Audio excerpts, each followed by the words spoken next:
across the UK. On DAB+, on your smart speaker, on your smart TV, and on your side. This is Talk.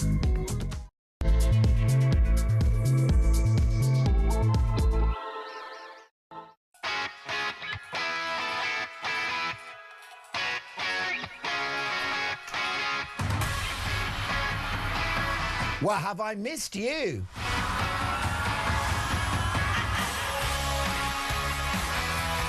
Two minutes past 6, this is Talk Breakfast. Happy Saturday, one and all. Your weekend starts here.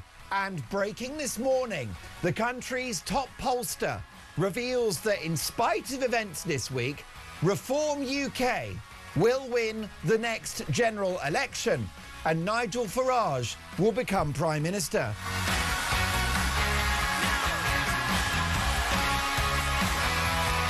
You heard me right. In spite of what happened in Gorton and Denton this week, Farage's insurgent party remains in pole position to win power at the next election.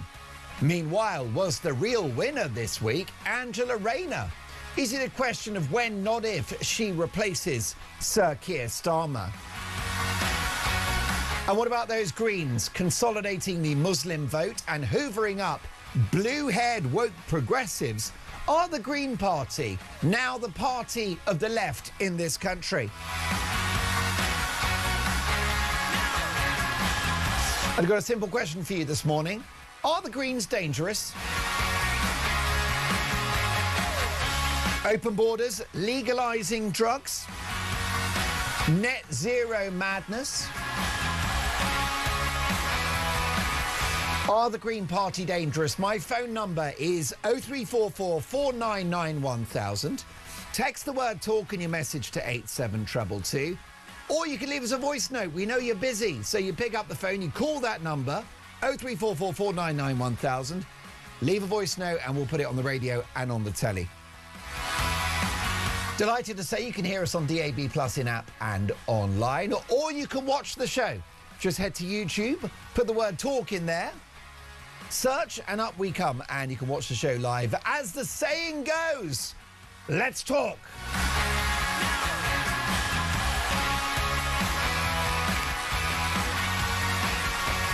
And we'll start with today's front pages. Directing our TV output this morning is Davis. And Davis, if you could, may I have The Guardian front page? Green delight sparks nightmare for Labour.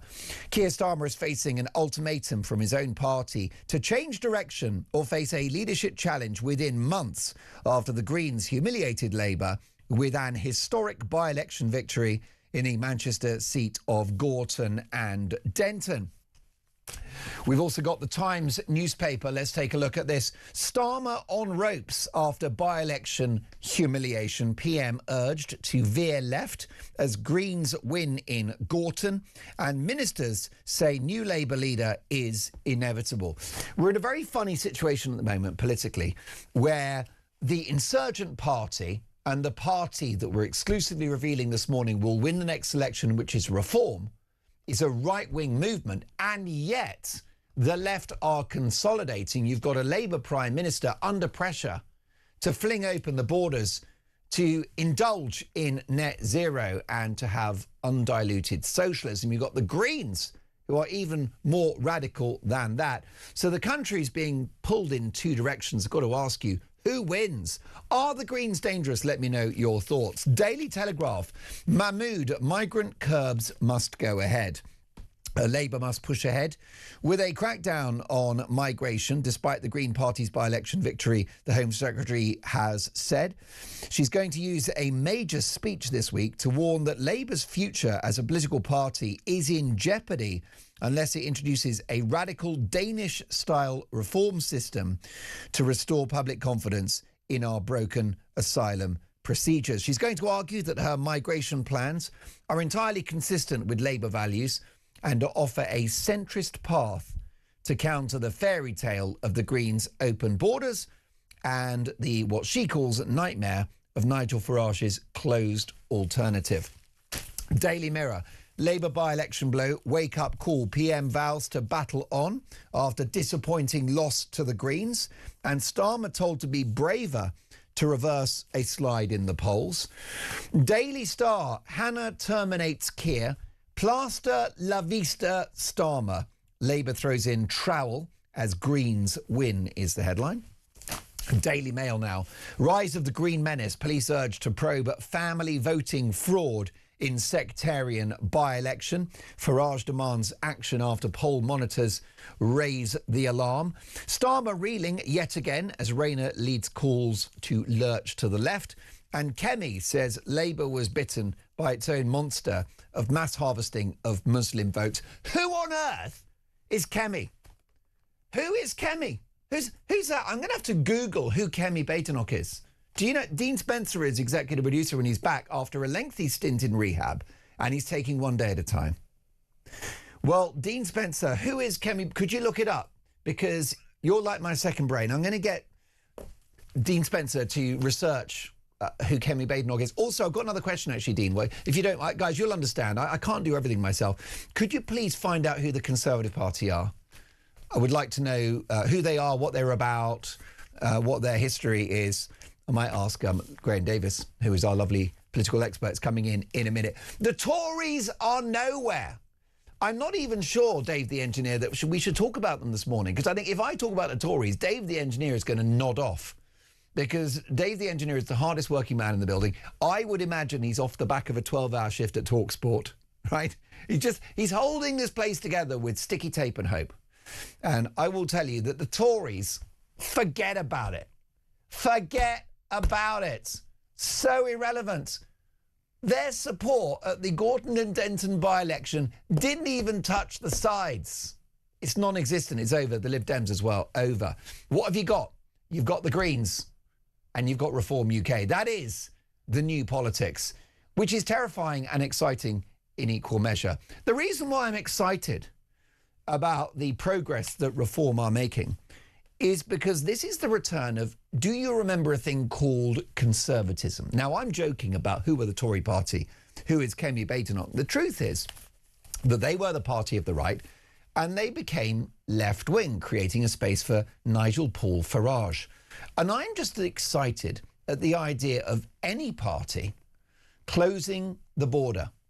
That's what I want. And that's the language that we have to adopt. We need to close the border metaphorically, folks. In terms of immigration, we need to close the door. We've had 5 million people in about the last 7 years coming into this country. That is wild and unprecedented. The boats, almost 70k illegal immigrants since Starmer entered Downing Street. So I'm excited that there's an insurgent party who are saying that they are going to close the border, close the metaphorical door. I'm excited that there's a party that's going to scrap net zero. Why? Well, because we have the highest energy costs in the Western world. It's killing our industrial base, it's killing our economy, and it's making life so difficult for you when you consider switching on your heater at home, the radiator, all that stuff, and of course putting petrol and diesel into your car. So net zero is... Reform are leading the way on that, plus public spending, welfareism. We live beyond our means. It doesn't pay to work anymore. What's the point in setting your alarm and getting up early under this regime and the last Tory regime? So I don't care who saves the country, but save the country someone must. And at the moment, the polls would suggest it is Nigel Farage. I'd love it if the Tories had done that. Here's the amazing thing at 11 minutes past 6 in the morning. If the Conservatives had stayed conservative, they'd still be in power. They used to call themselves the natural party of government. And when they were right wing, they were. Because they believed in low taxes. They believed in strong borders. They believed in patriotism and British values. They believed in the Christian foundations of this country. And they gave it all up. The Tory party went woke. Dean, can you look up Kemi Badenoch? Who is she? Is she a singer? Was she big in the 80s, Kemi Badenoch? Didn't she do that song? What was it? wherever I lay my hat. Anyhow, look, folks, it's wild. Next front page is the Daily Express. I'm so angry about this. How dare you is the headline. Well done, the Express. It's a great paper. I got to say that. And they say there's a subheading, how dare you, arrest as vile vandal defaces statue of British hero who helped save our freedoms. I've got only one word to describe the radical lefties who now characterise Winston Churchill as some kind of monster. And the word I would use to describe the individual that graffitied the statue of Winston Churchill is the following. Sick. You are sick. If you would desecrate the image, the statue of Winston Churchill, a man that liberated the free world and saved Europe, if you're calling him the bad guy, you are sick. You're sick in the head. And there is a pathology out there. All of the people that did not support Israel in the months and years following October the 7th, the people that did not support Israel, the only democracy in the Middle East, the only country in the Middle East that has an annual gay pride procession, Israel. And yet the radical left go the other way and effectively support Hamas. And now they characterise Winston Churchill as the enemy. They are sick. Because they call themselves anti-racist. The people that don't like Churchill apparently are anti-racist. But I hate to point out to them that it was Churchill who defeated the greatest racist in all history, one Adolf Hitler, and liberated the free world. It is so topsy-turvy, isn't it? It is so wrong. And I've got to tell you, folks, it shows how badly things have got, the direction we're going in a country culturally, to not appreciate Winston Churchill. There will come a point, and I exaggerate you not, that statue is going to have to come down. It will either be removed and put in a museum for its own safety, or it will have to be protected and put in some kind of glass case. The idea that the greatest figure in our history should be protected from his own citizens, right? The people who have free speech and the rule of law, thanks to him, thanks to his courage and leadership in the Second World War. The idea that the statue of Churchill is no longer safe in central London tells you how sick things are getting. The malady, the pathology, the woke mind virus. There really are no words. May God bless Winston Churchill. And what I'll be doing, Dean, is I'll be using this platform on Talk and Talk Breakfast to speak up for Winston Churchill, to celebrate him, to adore him, to worship him for every moment that we're on air. May God bless the image and memory of Winston Churchill. What was that, Dean? Yes, a very good point. We've got the country's top historian discussing, was Winston Churchill a racist and was he a bad man? We'll be discussing that with Martin Whittock, who's the most published historian in the country. Weekend, Rayner leads new threat to Starmer from Labour left as MPs warn PM it's terminal. Folks, we've got the highest taxes since the war. We've got non-existent growth. We've got the return of the old enemy of unemployment. We've got sticky inflation. We've got a workers' rights package, which is therefore putting workers out of work. Do you honestly think that this government needs to become more left-wing? It's quite chilling, isn't it? I'm not that far away from a Dolan's Dispatch monologue in which I say, may please God, Keir Starmer stay. We are getting to the point now where I'm that close to a Dolan's Dispatch begging and praying that Starmer stays because he's incompetent. He's a liar. It's Orwellian doublespeak. He's anti-British. He's a globalist. He's a shill. He's not very clever. I believe he's dishonest. I'm not a fan of Keir Starmer, but I can assure you, I can categorically assure you that his replacement will be far, far worse, whether it's Mr. Net Zero himself, the enemy of all bacon sandwiches, Ed Miliband, or the Ginger Growler. If she roars back to life, we're done for. Because if she comes in, backed by the unions, we will take a shift left. What does that mean? It means a run on the pound. It means a market crash. It means bankruptcy for the United Kingdom. Be afraid, be very afraid. Two more papers before our amazing guest comes in. The Sun newspaper, Huntley mum, he's battered beyond recognition. Poor Ian Huntley. Isn't it a shame that he's on the verge of death? What a shame that he's got 5% chance of surviving. What a shame it's not 1%.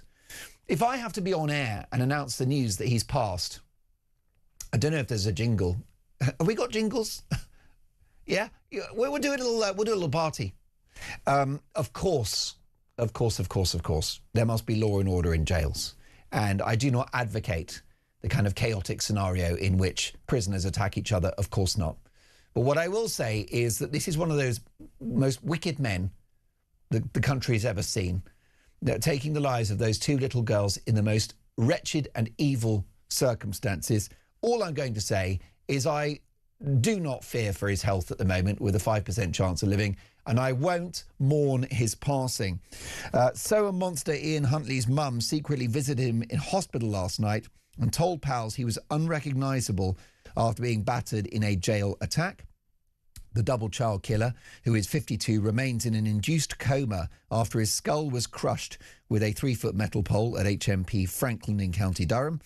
Mum Linda Richards told friends she knows flags will fly high if he dies, but she is still his mother. Very difficult position, isn't it, being Ian Huntley's mother? Do you have sympathy for her? It's a hard one, isn't it? Has she reared a wrong 'un and then some? Well, here's the point, by the way. We shouldn't be paying for his accommodation. He shouldn't have a 5% chance of surviving. He should be 6 feet under, because we need to bring back capital punishment for people that have quite provably committed an egregious crime. It's what most of the public want. Dean, whenever they do polls, they always want to bring back hanging or capital punishment. And that's something that I think we should seriously look at after the next election. Daily Mail. Rise of the Green Menace. Police urged to probe family voting fraud in sectarian by-election. The Greens are incredibly dishonest because what they did, they had leaflets going to Muslim communities in the Gorton and Denton area that just talked about Gaza and hating Israel and being quite anti-Hindu as well. No mention of trans rights or legalising drugs and prostitution, which conservative Muslim communities would not accept. So they're completely dishonest, completely duplicitous. But here's my question to you. At 19 minutes past 6 in the morning, are the Green Party dangerous? This is Talk Breakfast.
By-election.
Across the UK, on DAB+, on On your smart speaker, on your smart TV, and on your side.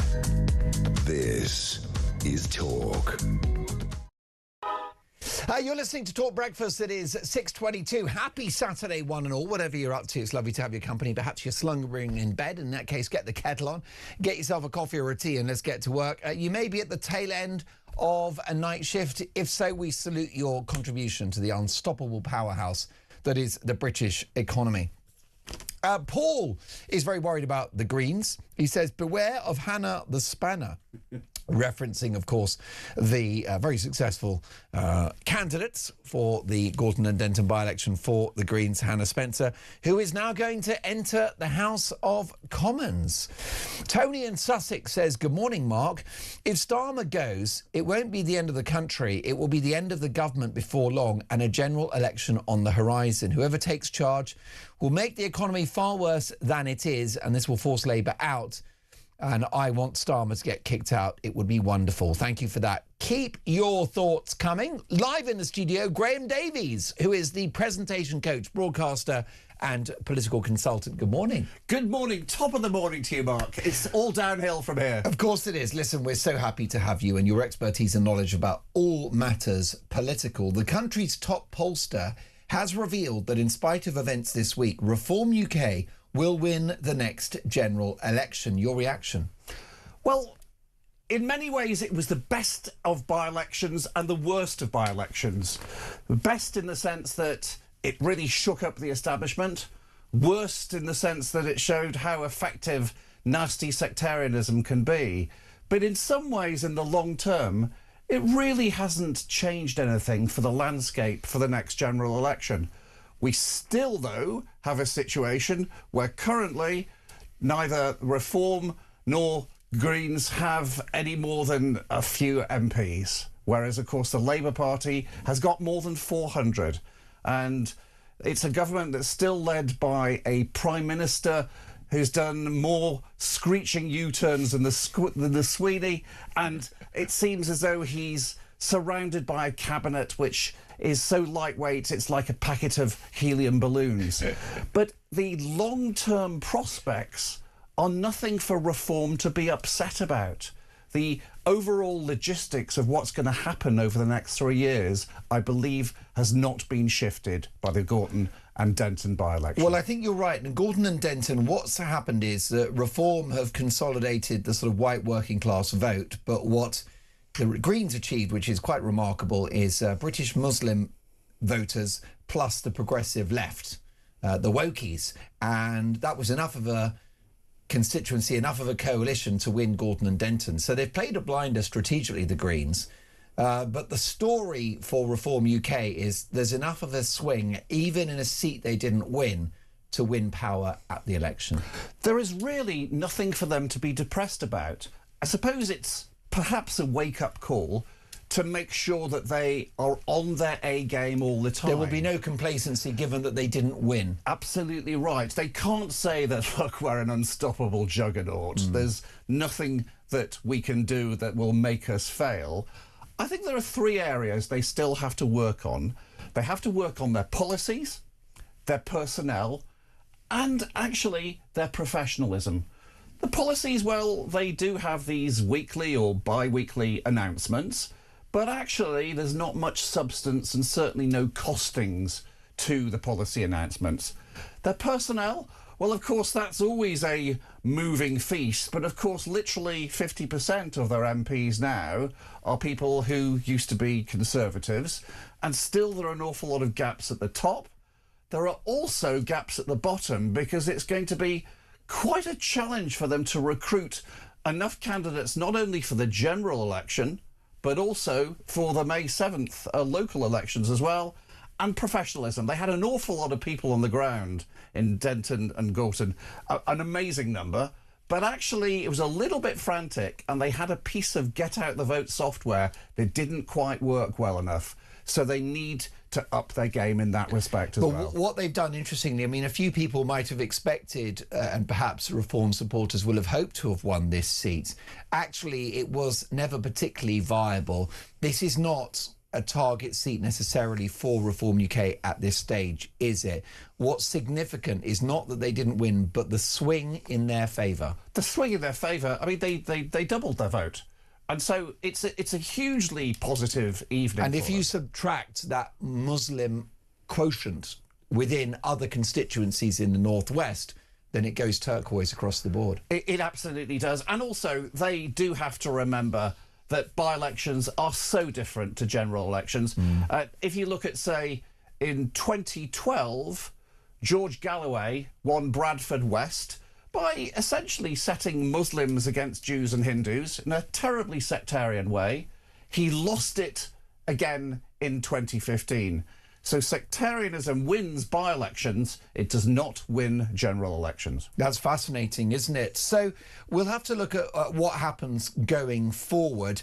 What about this? And this is Matthew Goodwin, who was unsuccessful as the Reform candidate in Gorton and Denton, concerned about what he's calling family voting, which is the idea that two people go into the voting booth, potentially a husband and wife, with the husband reportedly directing his spouse as to which way to vote. Of course, that is illegal. Let's take a listen to Matthew Goodwin on that subject.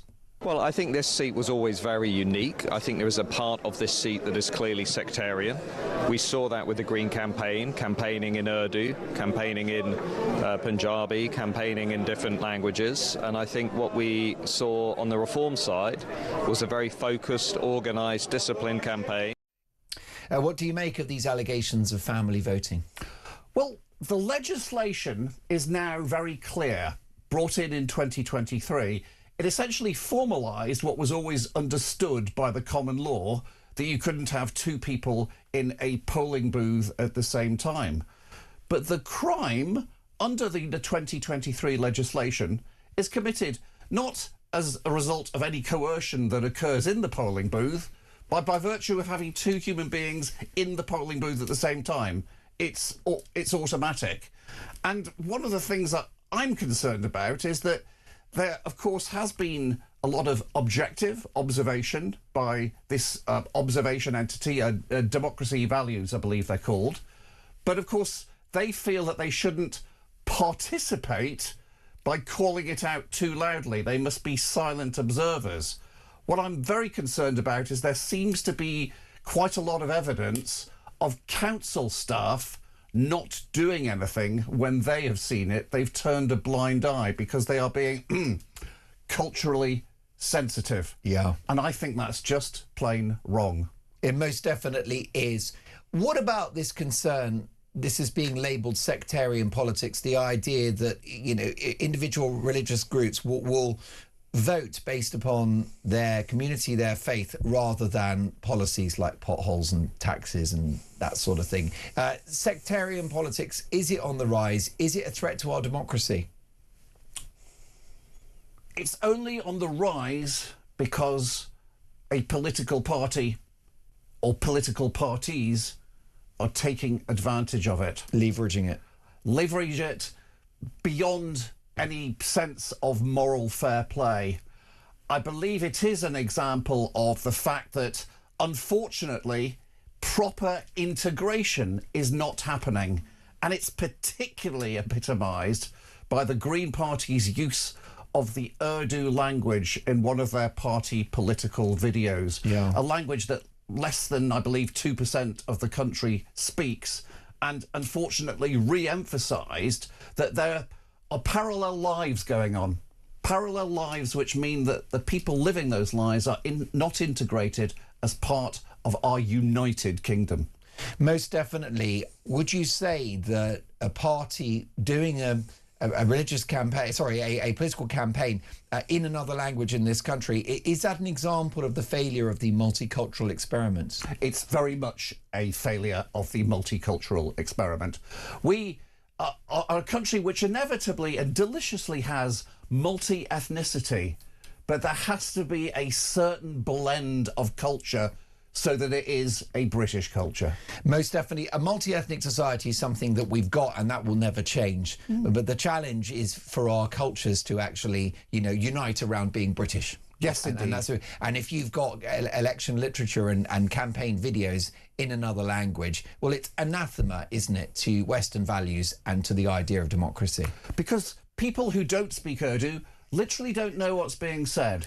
And that just cannot be a good thing for political communication. Well, folks, you're listening to Talk Breakfast, and this is Guy in Oxford. Good morning, Guy. Welcome to the show. Hope you're having a good Saturday. He says, good morning, Mark, and good morning, Graham. The Green Party are indeed a problem, and reports of the death of two-party politics have been greatly exaggerated. Greens versus Reform looks like that's what's coming. Sectarian voting is possibly the greatest existential threat that mass immigration poses to the UK. This party really are populist on crack, he says. At any other time, I'd suggest that when people found out how destructive their policies would be, they would see the light. But this is 2026. Welcome back, he says. Well, thank you very much, Guy, for your message. Keep them coming. It is 6:32. This is Talk Breakfast. Are the Green Party dangerous?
Across the UK, on DAB+, on your smart speaker, on your smart TV, and on your side.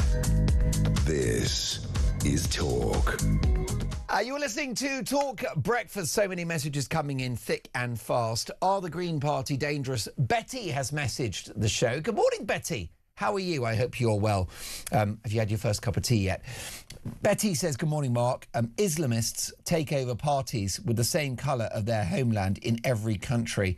Green equals Hamas and Sunni. Yellow is Shia, Hezbollah, etc. Red, black, PLO and ISIS. Same in every country I've lived in, and they took over there. Joanna in Salisbury. Good morning, Mark and Graham.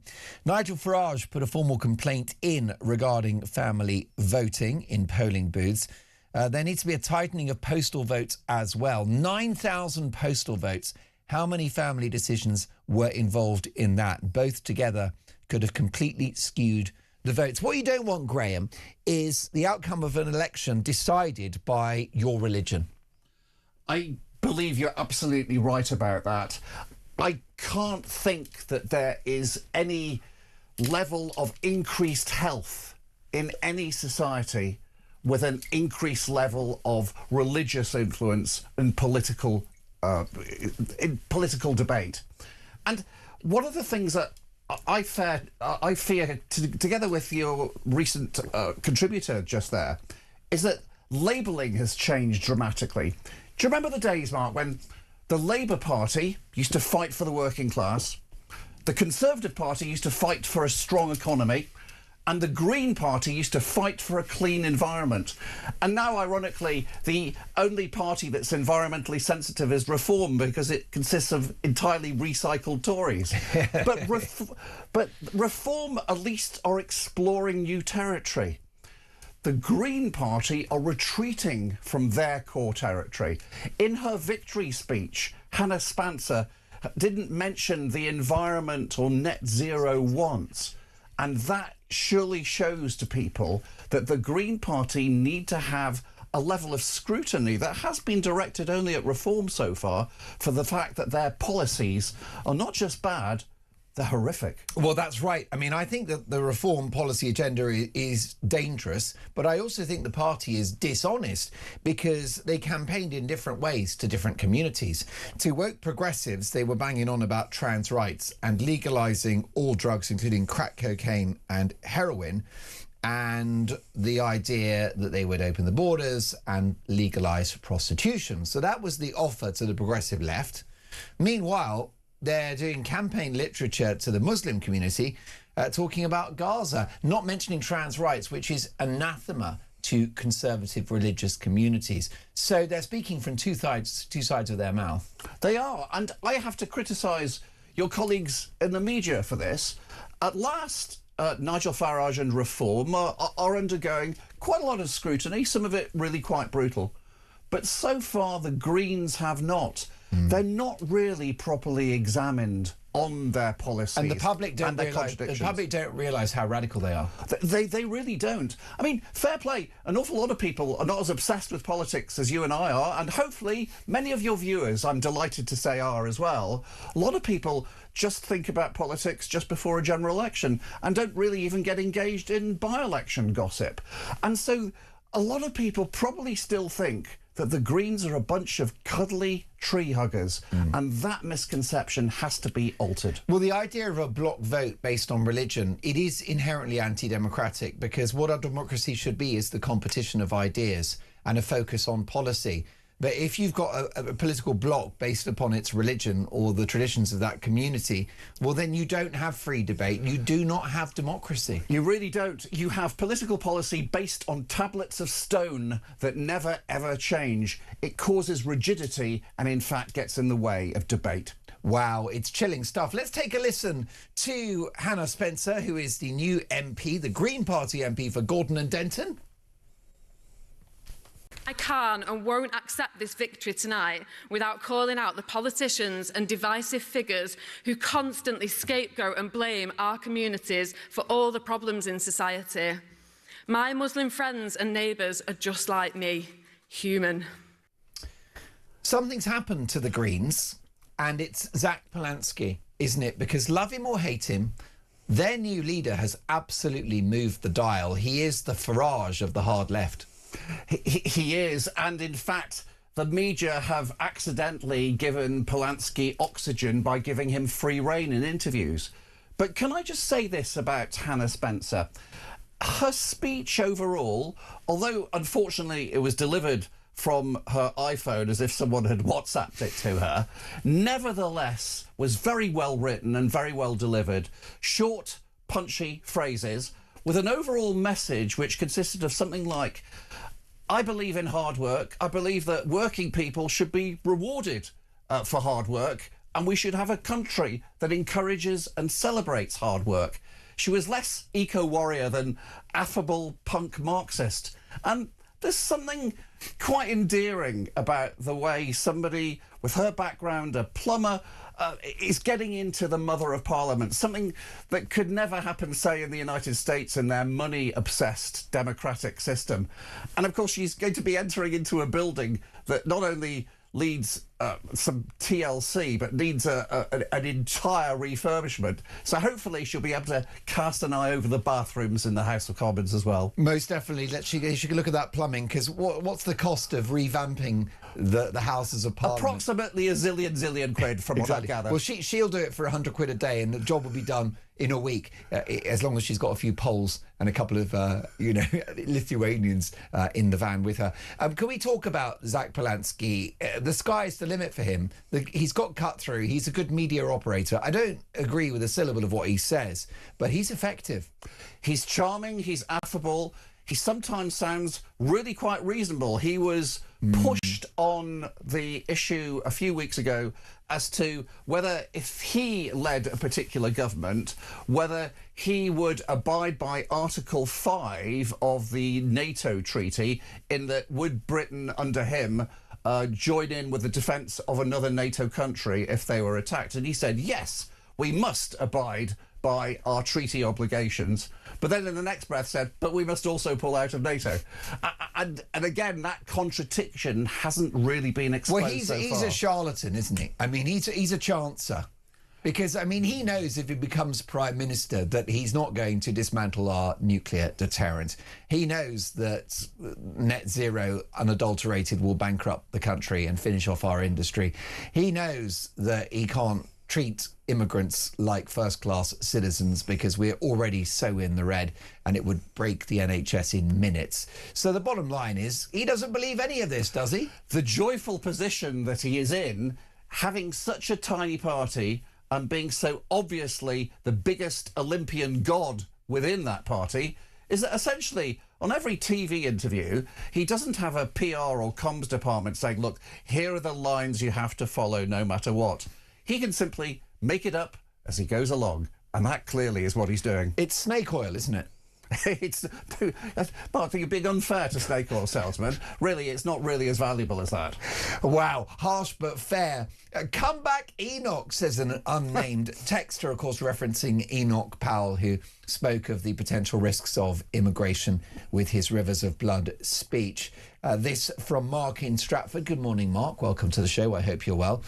Mark says, good morning, chaps. That Hannah Spencer is a swivel-eyed lunatic.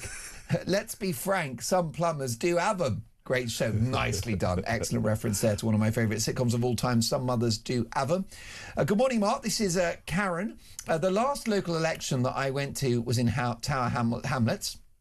I went in to vote, and there were people coming in and going into booths together. The staff saw this happen, appeared to take no notice of it and did not challenge it. Karen, that's very concerning. And as my excellent colleague and friend Graham said, that is because of cultural sensitivities, turning a blind eye, looking the other way, which has, of course, got this country into the big set of problems that it now faces. Nick in Loughborough. Good morning, Mark. Yes, the Green Party is dangerous in so much as it's now the official Islamist party, having acted as the Trojan horse for those Muslims who hate our country and have now been given a political home which gives them political legitimacy. I want to ask you this, though, Graham. How do they square that circle of being very, very socially liberal and progressive, for example, decriminalising all drugs, legalising prostitution, allowing self-ID, which means that you can wake up and, you know, either decide you're a boy or a girl today. How do they square that with the Muslim vote, which is ultra-conservative? You are implying that they have a logical thought process that goes from one thing to the next thing to the next thing in a straight line. There is no squaring of any circle going on in the Green thought process. No pretense at trying to do so. They've never had to. When they try and run a council like in Bristol or Brighton, they can't pick up the rubbish. They can't even listen to contrary views on gender issues. And so when they do have to go to a level of practicality, that squaring of the circle of those contradictions falls apart immediately. And I hope we can eventually point out to people that that would inevitably happen both on a local level and perish the thought on a national level if they ever got to be part of a left-wing coalition. What's next for the Tories and Labour? This is Talk Breakfast, 6:44.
The Green Party have won the Denton and Gorton by-election. Labour in third place. Breaking news that Peter Mandelson has now been arrested. So Mandy and Andy have now both had their collars felt.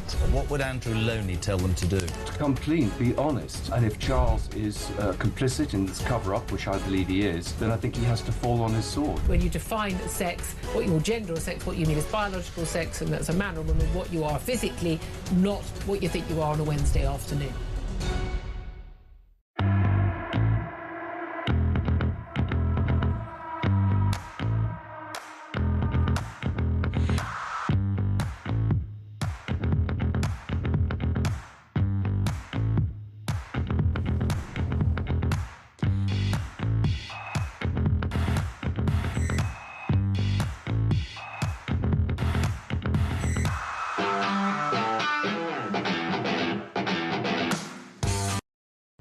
Across the UK, on DAB+, on your smart speaker, on your smart TV, and on your side.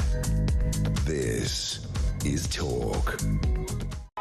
6:48, you're listening to Talk Breakfast, and so much more to come, including Dolan's Dispatch at 9 a.m, in which I'll be dealing with the Green Party and their leader, Zach Polanski, in no uncertain terms.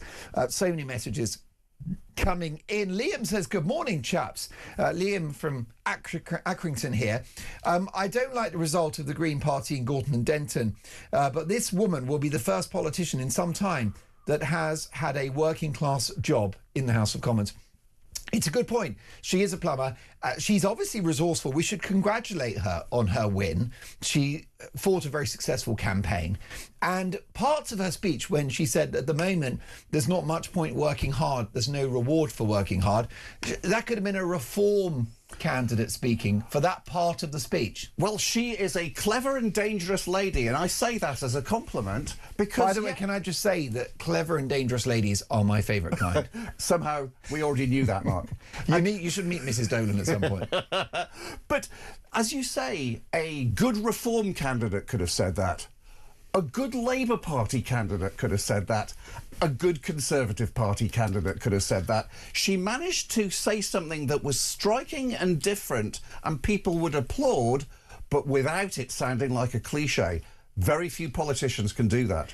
Ian says, good morning, Mark and Graham. To get power in this country, you have to be a political chameleon. Say whatever it takes to get that power over us. Well, I totally hear where you're coming from, Ian. That's certainly how it feels, doesn't it, with successive governments that have promised one thing and done quite something else in office. For example, Labour were going to grow the economy. The Tories were going to get immigration down to the tens of thousands. Neither came to pass. Let's talk about Labour and the Conservatives. Is it the beginning of the end for those two brands? Well, turning to the Conservative Party, first of all, Kemi Badenoch is undoubtedly the most compelling and effective female Tory leader since Liz Truss.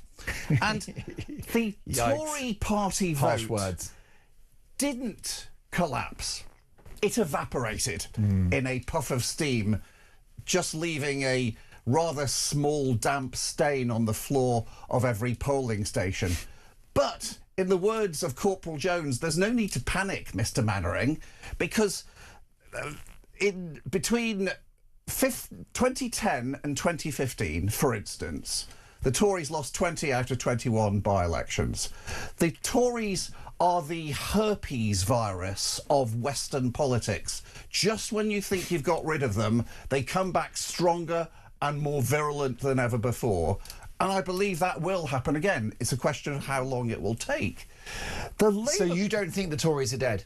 I really don't, no. They're certainly on a life support machine, but so was Boris at one stage. What reawakens the ghost of the Tories? Is it a hung parliament with a reform as the biggest party? That was good, wasn't it? I've got to say, that was, as questions go, at 6:51 in the morning, I've managed to silence Graham Davis as that capacious brain whirs into life. But not for long.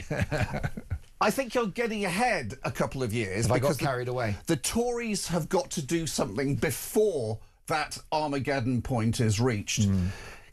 Kemi or anyone else who might replace her as leader has to come out with policies, well, with policies, full stop, and policies that are more conservative, that are perceived to be more conservative. Do you think that's what they should do? Because there are lots of Tory wets in the party who will say you'll never out-reform reform. You beg to differ. I actually say this, rather than being influenced too much by reform-type right-wingery or prosper-type left-wingery, the party has to find the sweet conservative spot in the centre of conservatism. Not to be more right-wing, not to be more left-wing, but to be more conservative. And Kemi hasn't necessarily got the philosophical depth to come up with that herself without an awful lot of help and an awful lot of hard work. Because with her passive-aggressive paralysis, she left the playing field open for reform to fill over the last 18 months. They are the ones that have come up with ideas, and the Tories have been following. She has to take leadership of the idea creation process immediately. Does a replacement of Kemi Badenoch save the Tories? Is that the nuclear button that her party may have to press? Well, I'm going to do a really annoying thing that barristers sometimes do. I'm going to answer that question with a question. What do you mean by save the Tories? Do you mean winning the next general election? No, consolidating, stopping the bleeding. Well, of course, the first aim has to be that from having, 116 MPs at the moment, that the Tory party gets at least to 200, possibly 250 in the next general election. And I'm not sure the current regime is capable of doing that. So there has to be some form of change of attitude, if not necessarily a change of leader. It sounds to me like you have your doubts about Kemi Badenoch's ability to turn it around. I'm sure you like her and she's a bright person, but it sounds to me like you think she may not be the person that can deliver for the Tories. She left a huge gap over a 15-month period. A strategic disaster. A strategic silence that Nigel and Reform were delighted They to leapt jump into that vacuum, didn't they? They leapt into it with Olympic levels of vigour. Now, I do accept that at party conference, and then in her response to Rachel Reeves' budget speech, and then in a couple of PMQs afterwards, Kemi managed to channel her inner Rottweiler and became a really good attacker of the Labour government. But although she's a good attacker, she hasn't shown herself to be a good builder, constructor. And if anything is going to happen positive for the Conservative Party after the May elections, which will be a disaster for both main establishment parties, it has to happen immediately. And why don't the Tories die? Why is it not just a slow ebbing away of their support to the point of extinction? I have a theory about this. The Conservative Party's great strength is that it is a party that isn't restricted by a core set of principles. It doesn't have a clause 4 that had to be ditched by the Labour Party. The main rationale of the Conservative Party is this: we will always win the next general election. And then once we've won it, we'll try and find a way of managing the country in a practical, effective, forward-looking way. And so their rationale, their reason for existence, is to make sure they always win the next general election, not because they have a set of principles limiting them. They're pragmatic. That's the idea, isn't it? There's a great quote from the comedian Groucho Marx, who said, "These are my principles. If you don't like them, I have others." The Conservative Party always has others, a lot of them. Love it. What about Labour then? So you're saying there's life in the old dog yet for the Tories in some way or another, an historic and iconic political brand who will come back, especially if reforms struggle in power. What about Labour? Labour in some ways has to go through a mirror image process that I've just recommended for the Conservative Party. They came in with a massive number of seats, is it 416 in 2024, largely on the basis of vote for us because we're not the Conservative Party, and not necessarily on a positive manifesto where there was a specific vision worked out. And indeed, that lack of specific vision has really been shown again and again by the number of U-turns that have been occurred, because, of course, when things are tried out in practice, they float them and the backbenchers won't stand for them. They have to decide what it is the Labour Party stands for and to what sector of the electorate they are focusing what they stand for on. I don't think they've decided that for a long, long time. They've survived on the juggernaut tsunami of being swept in the anti-Tory surge in July of 2024, and that surge has drifted away and exposed their philosophical vacuum. Now, I need to get to a call before the top of the hour, Graham, but I've got a question from Liam, who says, who do you think Kemi could be replaced by if she were to go? Is there a natural person, a natural candidate, a Boris-type figure waiting in the wings, or have they all already gone to Reform? I think it would be very unhelpful for me to speculate about specific names at this stage. The problem you've got is no one springs to mind. There is certainly nobody that springs to the tip of my tongue without an awful lot of flack being directed towards that person as a result of them being mentioned. It would be the kiss of death. Indeed so. Katie Lamb, I think, could be one candidate who's a very, very trenchant speaker and makes a lot of noise on social media, which is very often the path to power these days. I'm delighted to say Andrew is in Hertfordshire. Good morning, Andrew. Good morning, Graham. In relation to the Farage and Conservatives, Farage was a Conservative, and he is Conservative in all he puts forward. That is the Conservative Party. The Conservative Party died when they went into coalition with the Liberal Democrats, and they never recovered from that. So if you vote Farage, you're actually voting for what are Conservative views.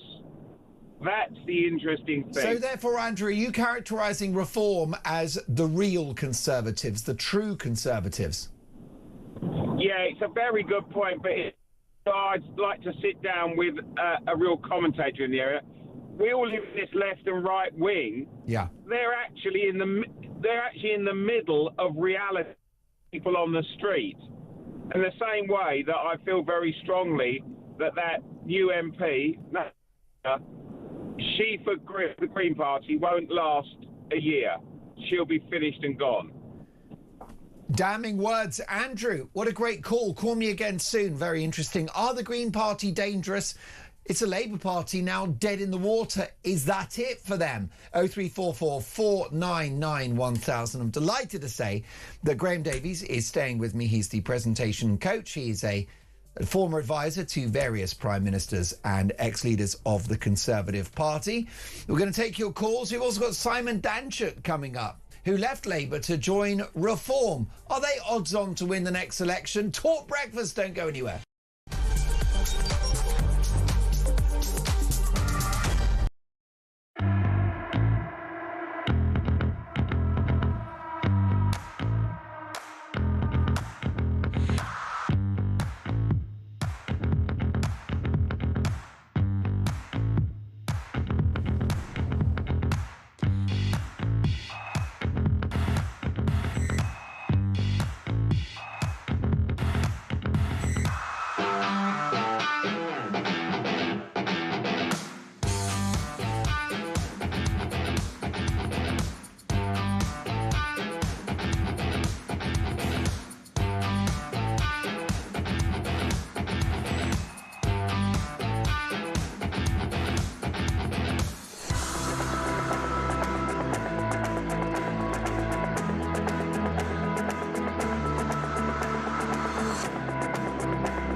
UK.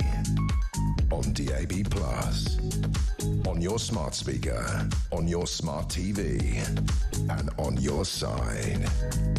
This is...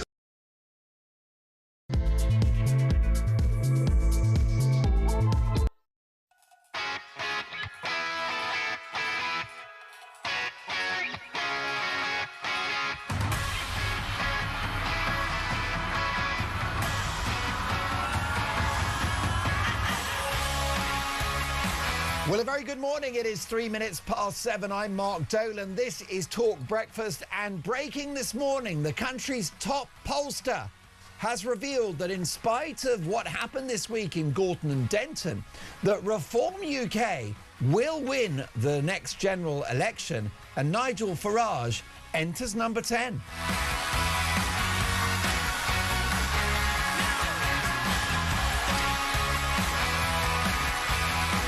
What next for the Prime Minister and Sir Keir Starmer? Is it a matter of when, not if, he is replaced by Angela Rayner, who's on manoeuvres with a clear message that the country needs to head leftwards?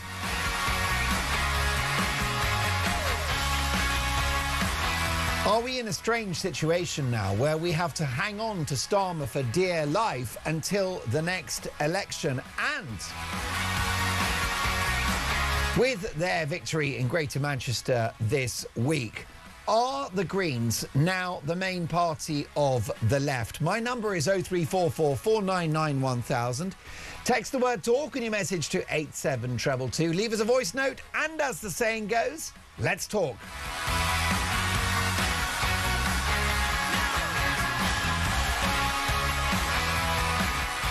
And we'll kick off with some front pages. If you're watching on YouTube, then we've got the front pages in front of you. We'll start with the Daily Mail. Rise of the Green Menace. Police urged to probe family voting fraud in sectarian by-election. Nigel Farage demands action after poll monitors raised the alarm.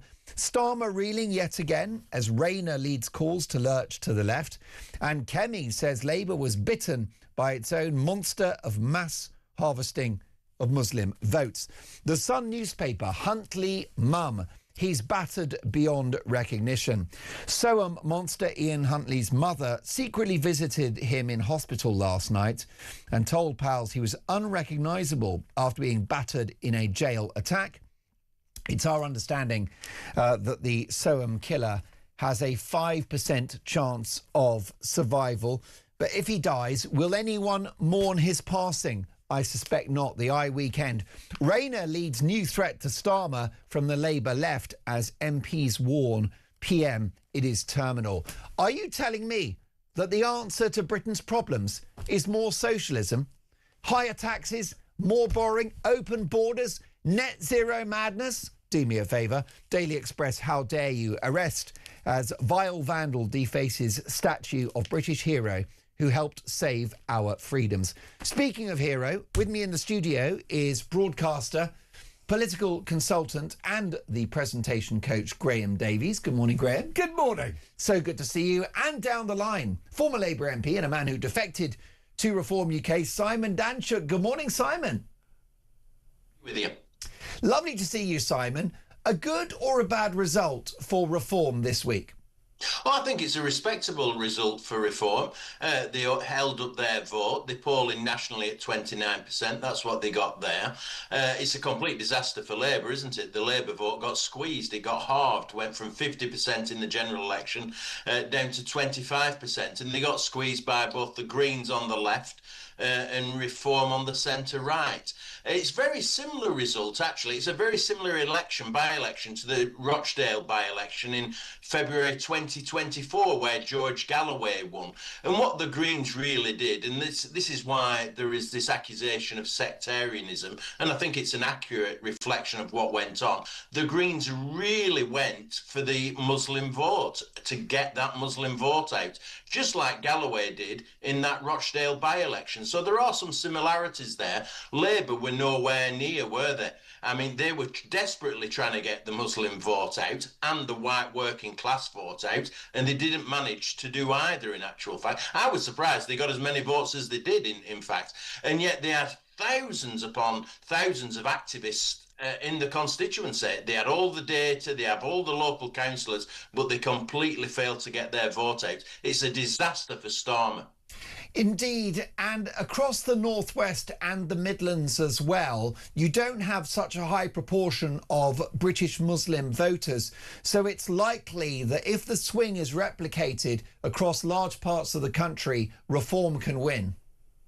Oh yeah, no, absolutely, and I think that's what the pollsters will say. I think Reform does have some challenges, two challenges in particular. One is tactical voting, and the other is turnout. And in terms of tactical voting, I think they're doing reasonably okay. They have to position themselves centre right, so they can't be too right wing that, you know, that they're appealing to the Tommy Robinson sorts. And I think Farage has been pretty good on that. He's been keeping the party quite sensible in that respect, so he doesn't want to scare the electorate too much. So they're not doing too bad in terms of tactical voting, but you know, there are some who want to turn out and just vote against them, and they would have seen some of that in this by-election.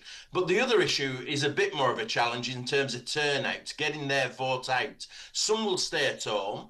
That's a concern. And then the other is that they don't have the data. Unlike the Labour Party and perhaps even the Conservatives, and certainly the Liberals, they know where their vote is. And Reform, because they're a new party, are not as good at getting their vote out. And I suspect that had some impact in this by-election as well. And the other point is, and you've touched upon this, the integrity of the vote. So that's a key issue, and it relates to turnout. So in Muslim areas in particular, and I talk from some experience on this, postal votes, we used to have impersonation quite a bit, and now this family voting issue where people are going into the voting booth and encouraging somebody to vote in a particular way. These are real concerns, and they don't do any favours to Reform. And of course, we'll take no lectures, Simon, from the Labour Party about sectarian voting and manipulating the Muslim vote, because Labour have been doing it for years. Oh, absolutely. Kemi Badenoch is absolutely right to say, you know, Labour have relied upon the mass harvesting of votes, particularly in the Muslim community. And I speak with some experience in this. I've seen it. I've been a Labour MP. I've seen it with my own eyes. You know, it wasn't unusual for campaigners, activists to follow around the postal worker on the day that the postal votes were landing in people's homes and knocking on the doors and encouraging and helping them cast their votes appropriately. I mean, some of the things you see. I stood in 2010 and we came to the count. I mean, this is a bit niche, but we came to the count, and some of the postal votes that were examined on the night of my count had been Tipp-Ex'd out in favour of me, about 100 ballot papers. Now, I'm not going to complain, am I? And I don't know who did it, but they'd voted for the Liberal MP, and then they'd had it changed by Tipp-Ex, and they'd voted for me. Shocking. So there's lots of shenanigans going on in terms of voting. The integrity of the vote is absolutely crucial. And it's not Reform saying this. You know, in this by-election, we had the Democratic Volunteers saying it's an objective organisation that's questioning the validity of the vote. Most definitely. Graham, it's interesting, isn't it, regarding this sectarian vote and what we saw this week in relation to our democracy. Do you think that Reform, though, may feel a touch of disappointment about their performance? And did they have the wrong candidate in Matthew Goodwin? The Matthew Goodwin candidacy had a lot going for it.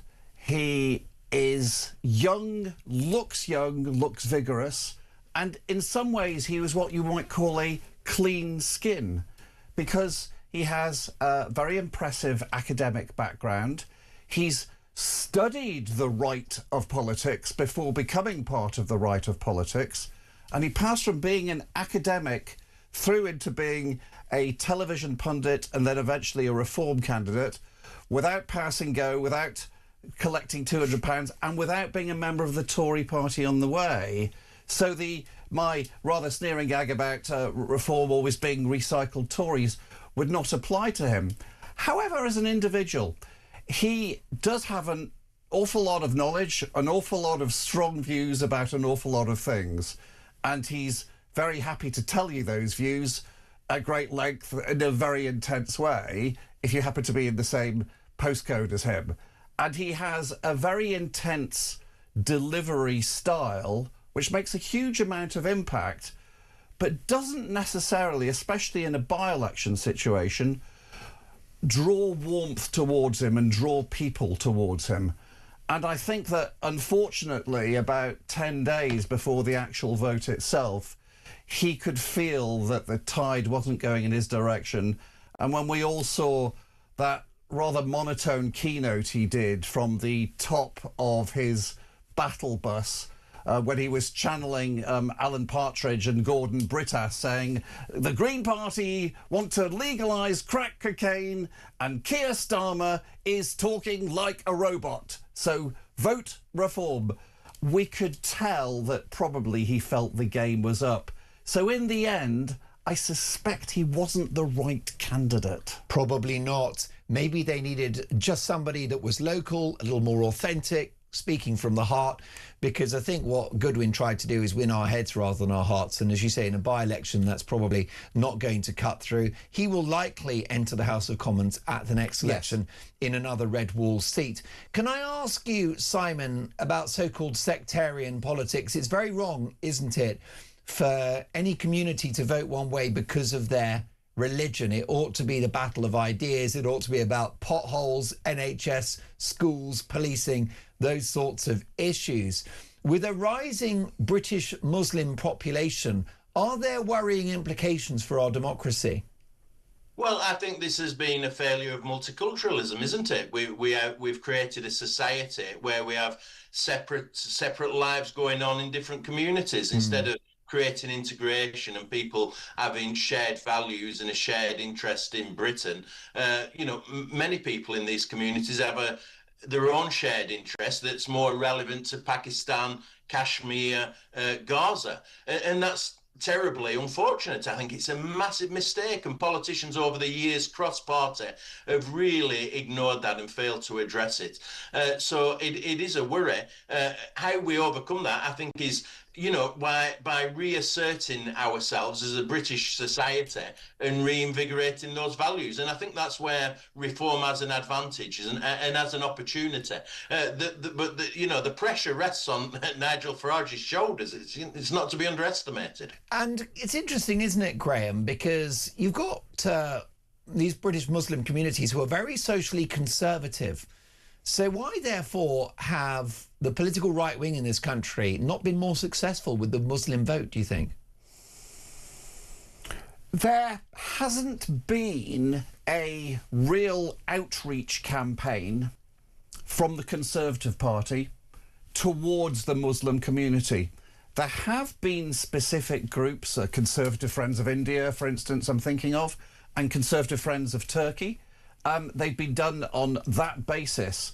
But I think it has been an area which has been neglected, perhaps because of the reason that we are concerned about the over-influence of religion actually crushing debate as opposed to encouraging it. And I suspect there has been, from the centre of the Conservative Party, a reluctance to specifically target a particular religious group because they just feel that that's not the way to go. What do you think, Simon? Have the right missed a trick not engaging with Muslim voters, given that on matters of social and cultural issues, they're very aligned? Yeah, I think they have missed the trick. I think they do have to reach out. I think it's a really interesting conversation, actually. Not just the Conservatives, as Graham intimated, but Reform as well. They have been starting to set up some sort of friends groups. That's what I would call them. So they've just set up a Jewish friends group of Reform, and that's a beginning. But they have to do that across other religions as well. I think there's a lot to be said for it, and there will be business people, as I think Mark Goodwin said during the by-election, who would very much like to come out and support Reform, who do have a shared interest in some of the issues. The Conservatives have done particularly well with the Hindu community, I think I'm right in saying. You mentioned the Indian community. So there are exceptions to some of this. But you're right, I think more could be done in that respect. Simon, are the Green Party dangerous? Oh, I think they're very dangerous. I think the policies and the politics are very dangerous. I don't see them, I don't think we should be too frightened of them. They don't have the capacity to be winning general elections. They poured a lot of effort into this by-election. I went up about 10 days into the by-election, and my wife and I went round campaigning for about 4 or 5 hours, went for a quick drink as well in the local pub. And you could see all the Green activists in the area. I mean, there were lots of them campaigning, and so they got off to a very quick start. So they have the capacity to win by-elections. I'm not sure about a general election, and I think they would get rejected when there was more scrutiny of what their policies are. Well, yes, because they're speaking from two sides of their mouth, aren't they? With campaign literature aimed at British Muslims, focusing on Gaza and all of those sort of global issues.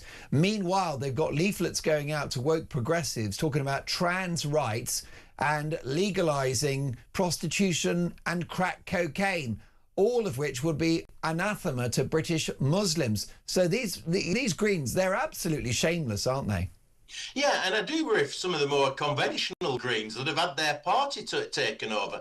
I remember Caroline Lucas, who used to be the leader of the Greens. She was an MP when I was in Parliament. She was relatively moderate. I worked with her on some key issues, but she's had a party taken over by these extremists who don't even mention environmental issues anymore. And some of these policies are just not going to wash with the broader public during a general election. There's no doubt about that. But it's created a significant problem for Starmer. But if the reading within the Labour Party is that we should tack to the left, then I think they're making a massive mistake, because that's certainly not where the general public is across Great Britain. If you're just joining us at 7:19 on Talk Breakfast, we have breaking news. Israel says it has launched an attack on Iran as explosions are reported in Tehran.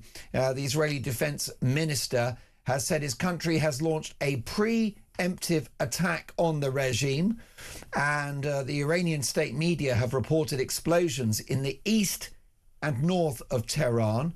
The Defense Minister of Israel has also announced a state of emergency in Israel in anticipation of retaliatory strikes. International news organizations are often refused visas to Iran, which severely limits their ability to gather information about what's going on inside the country. But I can tell you that Israel have launched strikes on Iran. We'll bring you more as we get it. Graham Davis, last word to you on the state of British politics in 2024 following this by-election. Where are we at? Some people think that the Conservative Party and the Labour Party are driving cars not on the road to Damascus, but on the road to a mutual Armageddon, because it was such a disaster in the by-election. But actually, at the end of the day, we are getting a hint of by-election-itis. An awful lot of people did vote for the Green Party in the full knowledge that there would be absolutely no way that under any circumstances that they would want a Green Party government. And we do have to remember that. It's a significant by-election, but it is not the end of the world. Two very good friends of mine, my deep thanks. Graham Davis is the presentation coach, political advisor and consultant, and Simon Danczuk, former Labour MP, best-selling author and now Reform UK supporter. Simon, Graham, have an excellent Saturday. We'll speak soon. This from Sean in Gloucester. Good morning, Mark. The loony Greens winning this by-election is a disaster for the UK. If this is replicated in May, it's time to consider emigrating. Remember when J.D. Vance said the UK will be the first Muslim country with a nuclear weapon? I am worried. Sean, keep those opinions coming. I've got to tell you that this is a massive conversation. We've got a full switchboard. Are the Green Party dangerous? 7:21, Talk Breakfast.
across the UK. On DAB+, on your smart speaker, on your smart TV, and on your side. This is Talk. Good morning, Mark, says Zoe in Lancashire. Can someone please tell me why the Greens haven't been scrutinised over their legalising of drugs? This has to be just one policy that has to be illegal, surely. And I've got another one from, let's have a look, Betty, who says, Mark, the left, progressives and woke supported the foreign Islamists in the 1970s in Iran. Then after the fall of the Shah, the IRGC slaughtered them all. Hoping US and Israel follow through and finish the job. The Iranian people have had 40 years of foreign Islamic army in their country. Iranians are Persians, not Islamic nutters, says Betty, who's not pulling her punches. Well, if you're just joining us at 25 minutes past 7 on a Saturday morning, we have breaking news. Israel says it has launched an attack on Iran as explosions are reported in Tehran. The Israeli Defense Minister has said that his country has launched a preemptive attack in the region. And he's also announced a state of emergency in Israel in anticipation of retaliatory strikes. So we have strikes on Iran from Israel, potentially with US support. We'll bring you more on that as we get it. But are the Green Party dangerous? Jeff is in Hastings. Good morning, Jeff. Oh, good morning, Mark. It's me again, Big Jeff. Good man. Yeah, I just wondered if you could and your guys could cast back to a few years ago when John Major was in power. And I'd like to ask you, Mark, personally, and everyone else, what they thought of the National Front Party. Just as bad policies.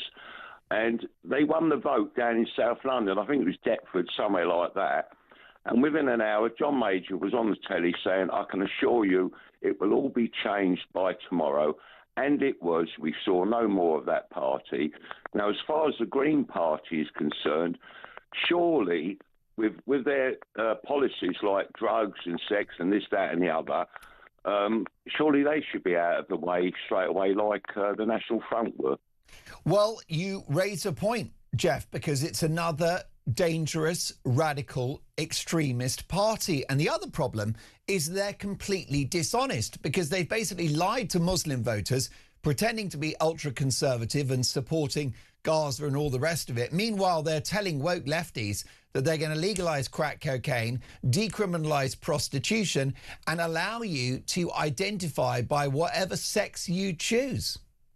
Well, you know, the thing is, Mark, this other sex thing, if I could just give a little opinion on it. I knew a transsexual years ago, he or she, whatever you like to call it. Yeah. And I said, I don't think it's below the neck that is the problem. It's in the head. A lot of these people are actually born with the mind of a woman. And I said, well, if you had a car accident and you banged your head, could that change your back? She said, no, because it would be a woman banging her head. So that's the other thing. Yeah. And Mark, if I could just say one more thing. I've been dying to say this for ages. You know that Sadiq Khan, I know I'm going off the rail here. Go off the rail, baby. Listen, the floor is yours, Jeff. Right, he gave £500 to the Dagenham people for the bird sanctuary, didn't he? 500 million. Right, now, when you buy something from a shop, Mark, they ask you if you want a receipt. And if we, as the public, are paying our taxes for this, we should have a receipt to prove he actually paid it. And that is the same in everything when the government have paid out for something. I want to see a receipt that this people got their money and it was for that. There's a lot of hooky stuff going on, but that's my say. I think I'm glad you went off the rails there, Jeff, because what you're talking about is accountability for those in power. And I've heard so many messages and lots of calls saying exactly the same thing about Labour, about the Tories in the past, about, you know, can they not be held to account for the promises that they broke? And Jeff, you're so right to mention the mayor and that ridiculous bird sanctuary, £500 million.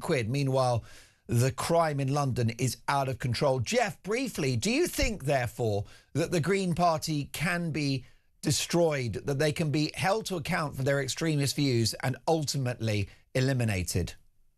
Well, yeah, they're not going to last. Anyone out there, my British friends, if you're worried about them, don't. Because if the ladies go to a shop and buy an item that they go home and find they don't want, go back and take it back and say, I've changed my mind. It's as simple as that. Don't vote for them because...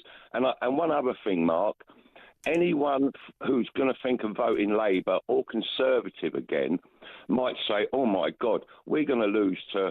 Nigel Farage reform. I'm not going to put my vote. I'd rather take Nigel Farage than this stupid Green Party, and they are pathetic, honestly, mate. You know it, and everyone knows it. They are not going to last. I hope so, anyway. Here's hoping. Jeff, call me again soon and go off the rails again soon, because when you do, you make a lot of sense. That's Jeff in Hastings. How about Matthew in Warrington? Good morning, Matthew. Welcome to Talk Breakfast. Good morning. Busy morning again, as always. Mr. Stephen, for keeping me going, mate. Thank you very much. What are you up to, Matthew? Give us a little insight into your Saturday morning. I'm a courier driver, mate. So you're a courier driver. You're working your socks off. You've got to get from one job to the next job as quickly as possible, right? Yeah, I'm just loading the van up now. I was trying to get an early dart on a Saturday so I can go and watch the rugby this afternoon, but you never know.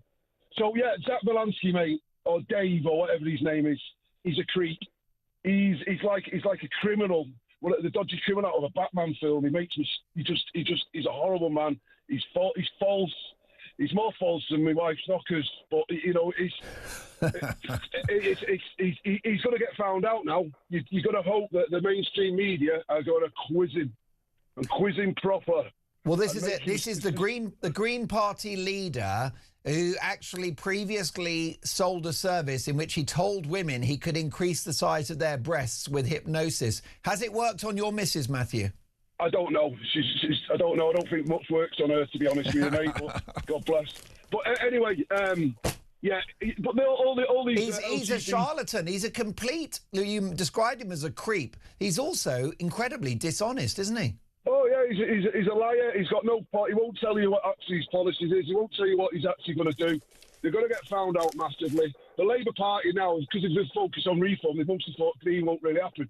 Labour, all their little people in the background will be looking at the Green Party now, trying to show them for what they really are. They'll do all the dirty work on them. So hopefully they'll get found out. I do think what scares me is that when on your show was yesterday, your lady who was down in Gorton was asking people, Samara. Yeah, she was doing a great job. I was listening to her interviewing people on the street, and so many people just said, "Oh, I don't vote. I didn't watch it. I don't know." And that's a shame because people don't realise how bad it's going to be if people don't get out of the houses and tick a box, because we're on a cliff edge at the moment over the next 3 years. What do you want to happen? Matthew, you work very hard. You get up in the morning, you're a courier, and you earn a solid wage, but you're not rolling in it. And, of course, you've got to pay so much in tax for Rachel Reeves and her open borders and migrant hotels, all the rest of it, net zero. What do you want to happen in the country in the next 2 or 3 years?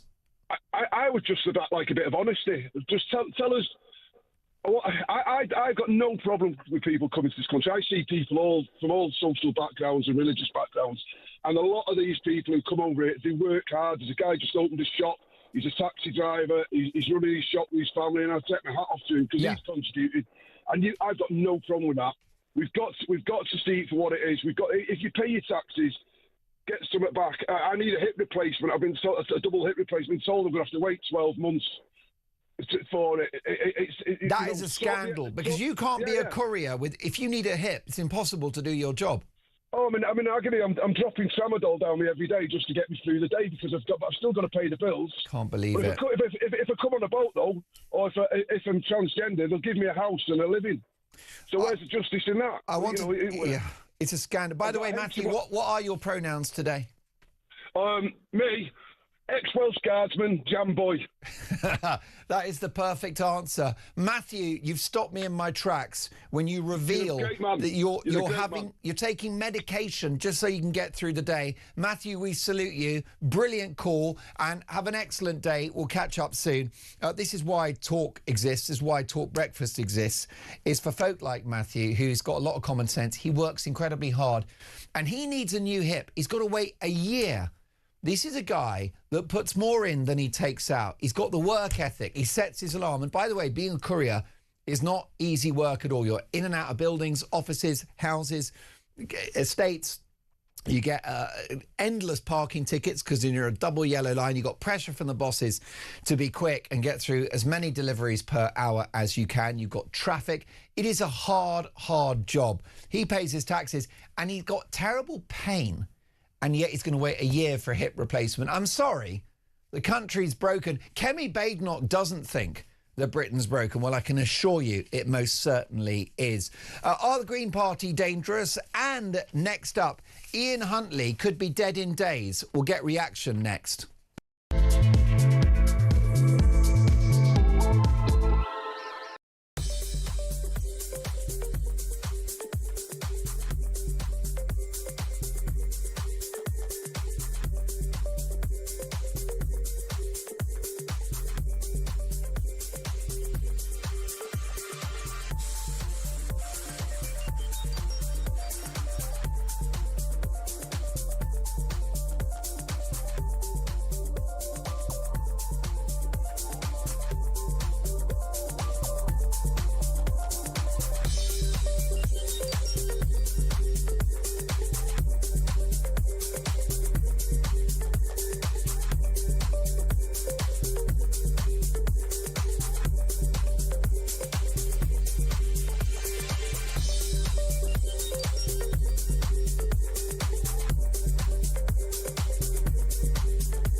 Across the UK, on DAB+, on your smart speaker, on your smart TV, and on your side. This is Talk. It is 7:36. You're listening to Talk Breakfast. If you're joining us, we have breaking news, which is that Israel has launched an attack on Iran as explosions are reported in Tehran. The Israeli Defense Minister, confusingly called Israel Katz, says his country has launched a preemptive attack on Iran. He's also announced a state of emergency in Israel in anticipation of retaliatory strikes. Now, the US President Donald Trump has posted an 8-minute video on his social media platform, Truth Social, confirming that the US was involved in the attack on Iran, and we'll bring you more as we get it. The president is clear that Iran must never have nuclear weapons, which is presumably the motivation behind these strikes. We'll get you more on that as it comes in. But what about this on the front page of the Sun newspaper? Huntley mum, he's battered beyond recognition. So a monster. Ian Huntley's mother secretly visited him in hospital last night and told pals he was unrecognisable after being battered in a jail attack. Now, it's our understanding that Ian Huntley, one of the worst killers in history, has a 5% chance of survival. He's only 52. He's been subjected to a brutal attack. He's in an induced coma after his skull was crushed with a 3-foot metal pole. He could be dead in days. Let's get reaction from former Met Police Detective Peter Blexley. Good morning, Peter. Good morning. If Ian Huntley dies, very few will mourn his passing. Yes, there won't be a sleepless night in my household over it, but of course I can't condone this attack upon him. Yeah. But the fact of the matter is, Ian Huntley, and I've had this from reliable prison sources, has been a marked man since the very day he walked into prison. There's been a price on his head, a price of kudos, if you will, for anybody that could end his life. And it would appear that somebody's got very close to doing that. Is it a failure of the prison authorities that this has happened? No, I think the prison authorities have done a remarkable job in preventing this for over 20 years. It's incredibly difficult when you are dealing with the very worst of humanity. People who are evil beyond belief. People who are such foul human beings that any right-minded person cannot get anywhere near to imagining what goes on in their heads. And these people are lumped together in the worst of our jails, where courageous prison staff have to manage them day in, day out. People who have no chance of ever being released, and therefore that community within the prison has to be managed. So I actually, I'm actually very proud of the fact that prison staff have done such a wonderful job for so long. And of course, it's that age-old expression: people that want to do harm to other people only have to get lucky once. Most definitely. Are you suggesting, therefore, that notwithstanding staffing pressures in our prisons, that it's nigh on impossible to keep someone like Ian Huntley safe indefinitely? Yes, bearing in mind he was a youthful man when he was locked up. Yeah. Bearing in mind he's only in his early 50s now. He could potentially, if he survives this attack, he could live for another 30, 40, 50 years. And imagine having to keep somebody like that, who is very much a marked man because of the horror that he inflicted when he took Holly and Jessica's young lives. May their souls rest in peace. He's an absolutely marked man. There's been a price on his head. People have wanted to kill him for years and years and years. And finally, somebody has obviously had the opportunity to arm themselves to carry out an attack. And we shall have to wait and see whether Huntley survives or not. Now, I understand that the cost of keeping a prisoner in a UK jail is in the region of £30,000 a year, which is up there with some of the top private schools in the country. Protecting and incarcerating someone like Ian Huntley would probably be double that. This guy is a very expensive man to be accommodating. Does this spark a debate about the return of capital punishment? Not in my house, because I don't want to live in a nation whereby we kill our own citizens, no matter how repulsive they are. I understand that many people might be shouting at their radios or their screens at the moment, and people like Ian Huntley, Levi Belfield and others have really pushed my thinking on this. But I am not a fan of capital punishment. The real punishment for people like Huntley is that incarceration until the day that they gasp their last breath. Is that really punishment, Peter? 3 meals a day, Sky TV, table tennis? It was too much of a punishment for Harold Shipman, Fred West and many, many others who chose to take their own lives rather than face that eternal incarceration. So, yes, it very much is a punishment. And so many murderers have not been able to face it, and consequently, they've taken their own lives. So, yes, when you wake up every day and look in the mirror and have to confront your actions and the consequences of your actions, and you know that there is no chance whatsoever of ever tasting freedom, then yes, that most certainly is a punishment that many murderers have not been able to face. Well, that's very interesting. I'd love to ask my viewers what they think. Does the Ian Huntley case provide an argument for capital punishment? Now, let's get to another horrific crime in the history of this country, Peter. James Bulger was 2 when he was abducted and murdered in Bootle in Merseyside near Liverpool in February 1993.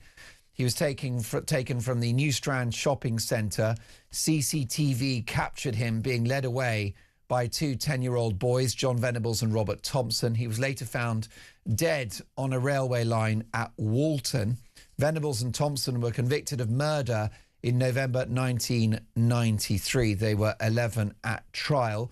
Because they were children, they were later released as adults under new identities with strict conditions. Well, the grave of James Bulger has been vandalised. Your reaction, Peter? Dear Jamie, 2 years old, faced a horrific ending to his very short life.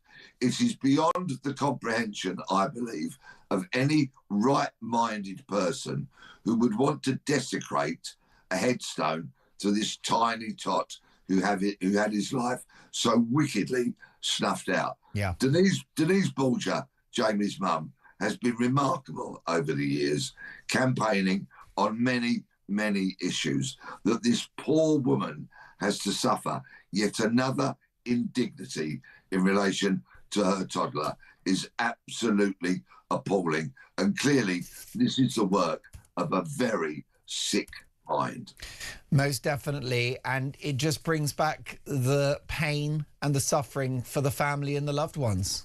Well, I don't think you and I can ever put ourselves into their shoes. We can only perhaps guess at the heartache and the ongoing pain that will simply never go away. I've spent a lot of time in the company of people who have lost loved ones to murder, and they never get over it.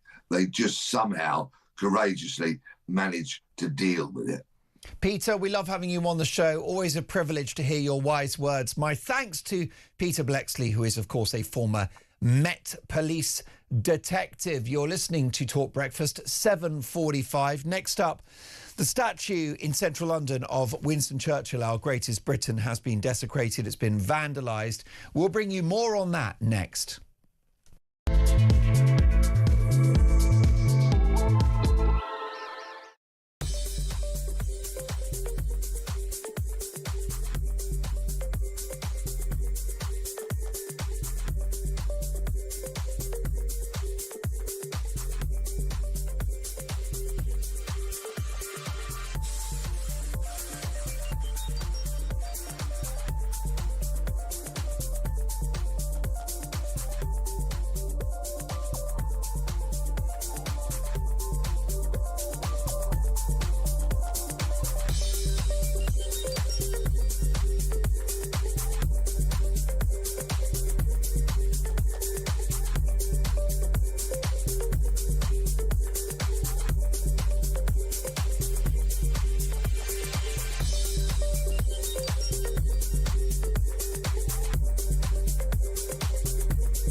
Every Monday to Wednesday, midnight until 1, it is Talkback. Such a shortage of housing. You've got landlords, right, have taken that on board, and it's an absolute disgrace.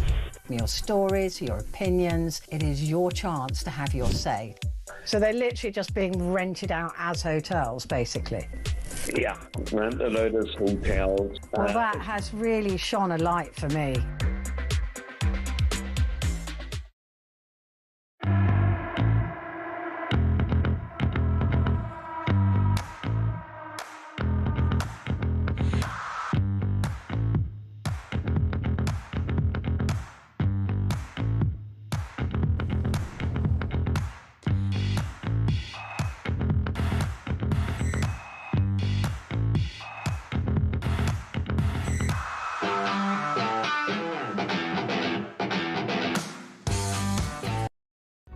Across the UK, on DAB+, on your smart speaker, on your smart TV, and on your side. This is Talk. 7:48, Talk Breakfast. Mark Dolan with you until 10 a.m. Dolan's Dispatch coming at 9 a.m. I'll be dealing with the Green Party in no uncertain terms. Breaking news this morning, and Donald Trump, the US president, has confirmed that the US has launched major combat operations alongside Israel in Iran, as explosions have been reported in Tehran. This comes after the Israeli Defense Minister Israel Katz said his country has launched a preemptive attack on Iran. Of course, this is an authoritarian regime that appears intent on having nuclear weapons, something the President of the United States says is simply not something that can happen.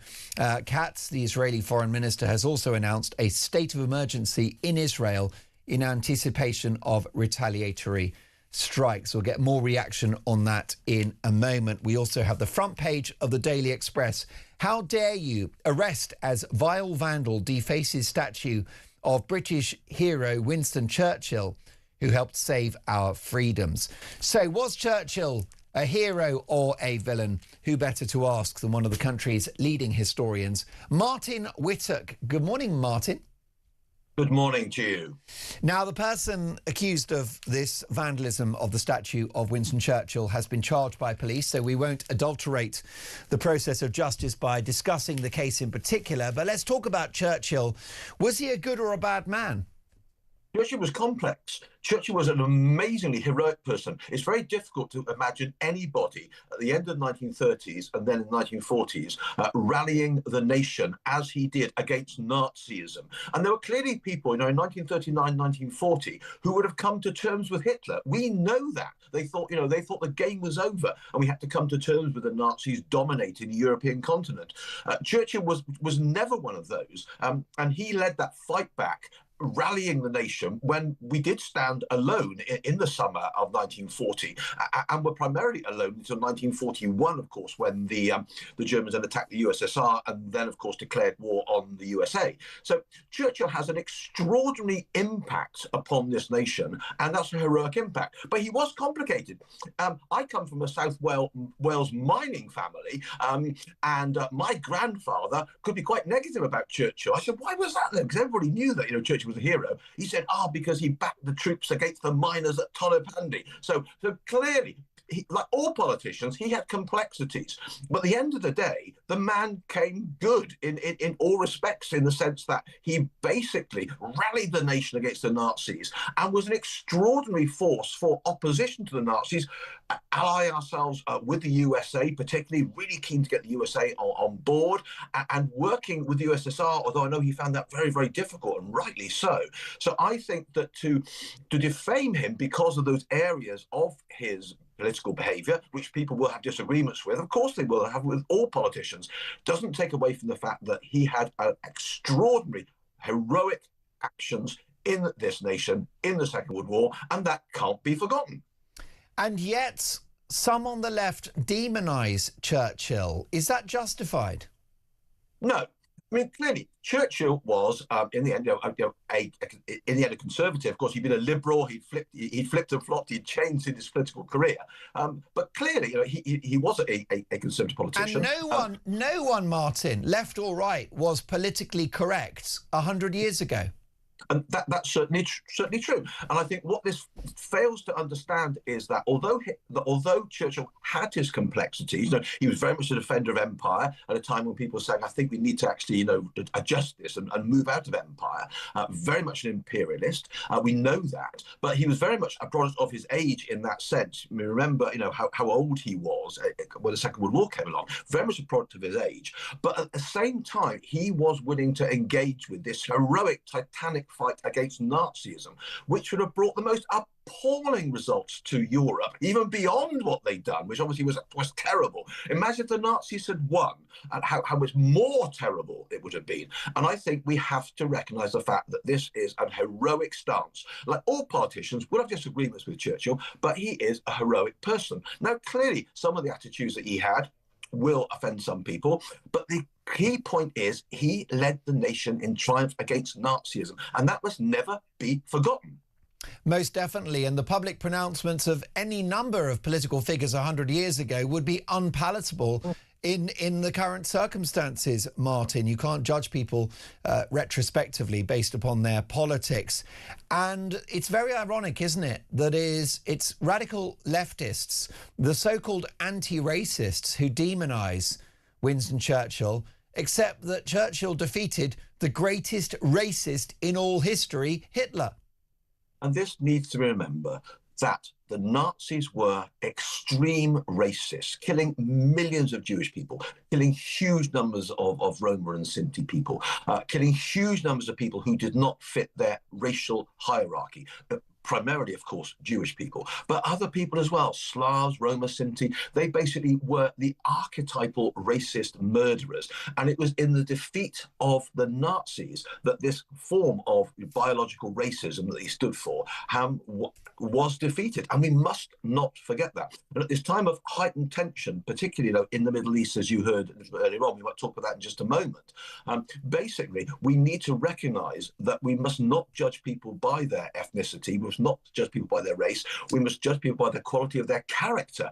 And the Nazis were definitely not people that did that. And their defeat was crucial. Most definitely, and we would not be having this conversation now as free British people if it weren't for the courage, vision and leadership of Churchill. You wouldn't be wearing that rather smart sports jacket this morning with a lovely, gorgeous stripe. Listen, can we talk about our breaking news story now, Martin? Yeah. Donald Trump has confirmed the US has launched major combat operations in Iran as explosions have been reported in Tehran. This comes after the Israeli Defense Minister, Israel Katz, said his country has launched a preemptive attack on Iran. So this is clearly a move by the US and Israel in tandem. What are the implications, Martin? Well, this is very significant. The US has 2 carrier strike forces in the theatre at the moment, one operating in the Eastern Mediterranean, one operating in the Arabian Sea. And we think a smaller strike force, not with carriers, in the Persian Gulf. So clearly there has been a huge build-up of US military action in the area and capabilities in the area. And now, in line with Israel, it seems, they are striking against Iran. But of course, it is very, very difficult to achieve what the Americans want to achieve, what very understandably want to achieve with regard to Iran, which is the complete cessation of its nuclear capability, because the Iranian regime is so deeply dug in. People will remember last June, the 12-day war, when the Americans basically said that they thought they had destroyed its nuclear capability, although a lot of experts at the time said, I don't think that is the case because they have guarded it and hidden it so well. And it's quite clear in the current negotiations between the US and Iran that they still maintain some form of nuclear capability, enriched materials that can be used in nuclear weapons. And of course, they have a ballistic missiles program. So having been told this was obliterated last June, it's now quite clear that it was severely degraded, but it did not go away. But since then, of course, there have been these quite extraordinary protests resulting in huge numbers of casualties, murderous casualties of the demonstrators that have happened since Christmas. And that reminds us that the Iranian regime is a murderous regime, but it also is a deeply, deeply entrenched regime. It's tried recently to improve its relationship with Saudi Arabia. 2023, formal agreement restored diplomatic ties there with a big rival in the area. The Gulf Cooperation Council now, as most of the states, except Bahrain, rebuilding ties with Iran. So there is an attempt to try to live with Iran, but most of its neighbours are deeply, deeply fearful of it and deeply, deeply concerned about it. So it's not just the USA and Israel who have real concerns about Iran. Basically, there are many locally who have big concerns about it as well. So the Americans are really keen to try to force a final irrevocable reduction of their nuclear program. But the regime is really dug in. It's seen its proxies weakened hugely in Syria, of course, where Hezbollah has had huge degrading by the Israelis, for example. It's seen real loss of influence among the Houthi in Yemen, which again have been degraded. Hamas, of course, not gone as a force, but obviously severely degraded by Israeli action. So, in fact, it has every incentive now to dig in. Protests at home, degraded abroad. It's difficult to see it negotiating, which is why we come to this point at the moment. And the Americans have said, basically, you must see the writing on the wall. But it's quite clear the Iranian regime is determined to dig in and to not give any concessions. In those circumstances, we're going to see more military operations, but we're not going to see boots on the ground. But the real problem is you cannot enforce regime change, which seems to be off the agenda at the moment, but you might be able to enforce a degrading of the Revolutionary Guard Corps and some further degrading of the nuclear program. But basically, at the moment, all bets are off as to what the Iranian response will be, except for the fact it's likely to be some kind of ballistic missile strikes on perhaps American bases and almost certainly on Israel, which is why Israel is now declaring a state of emergency. And very briefly, Martin, couple of seconds if you can.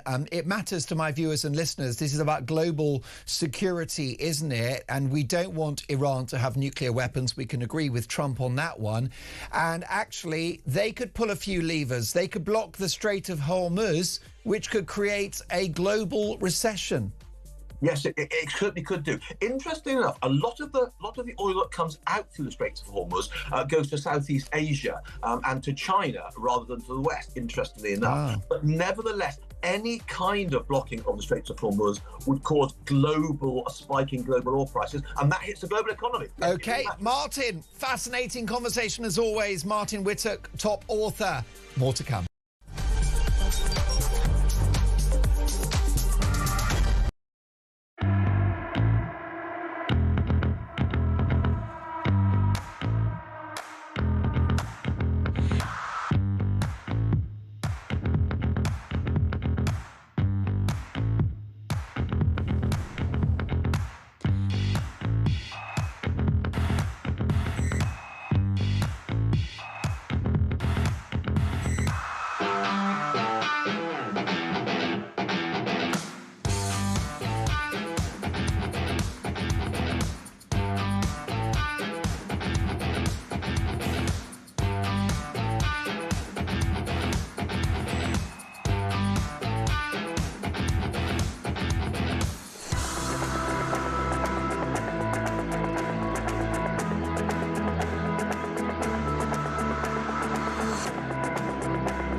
Across the UK, on DAB+, on your smart speaker, on your smart TV, and on your side. This is Talk.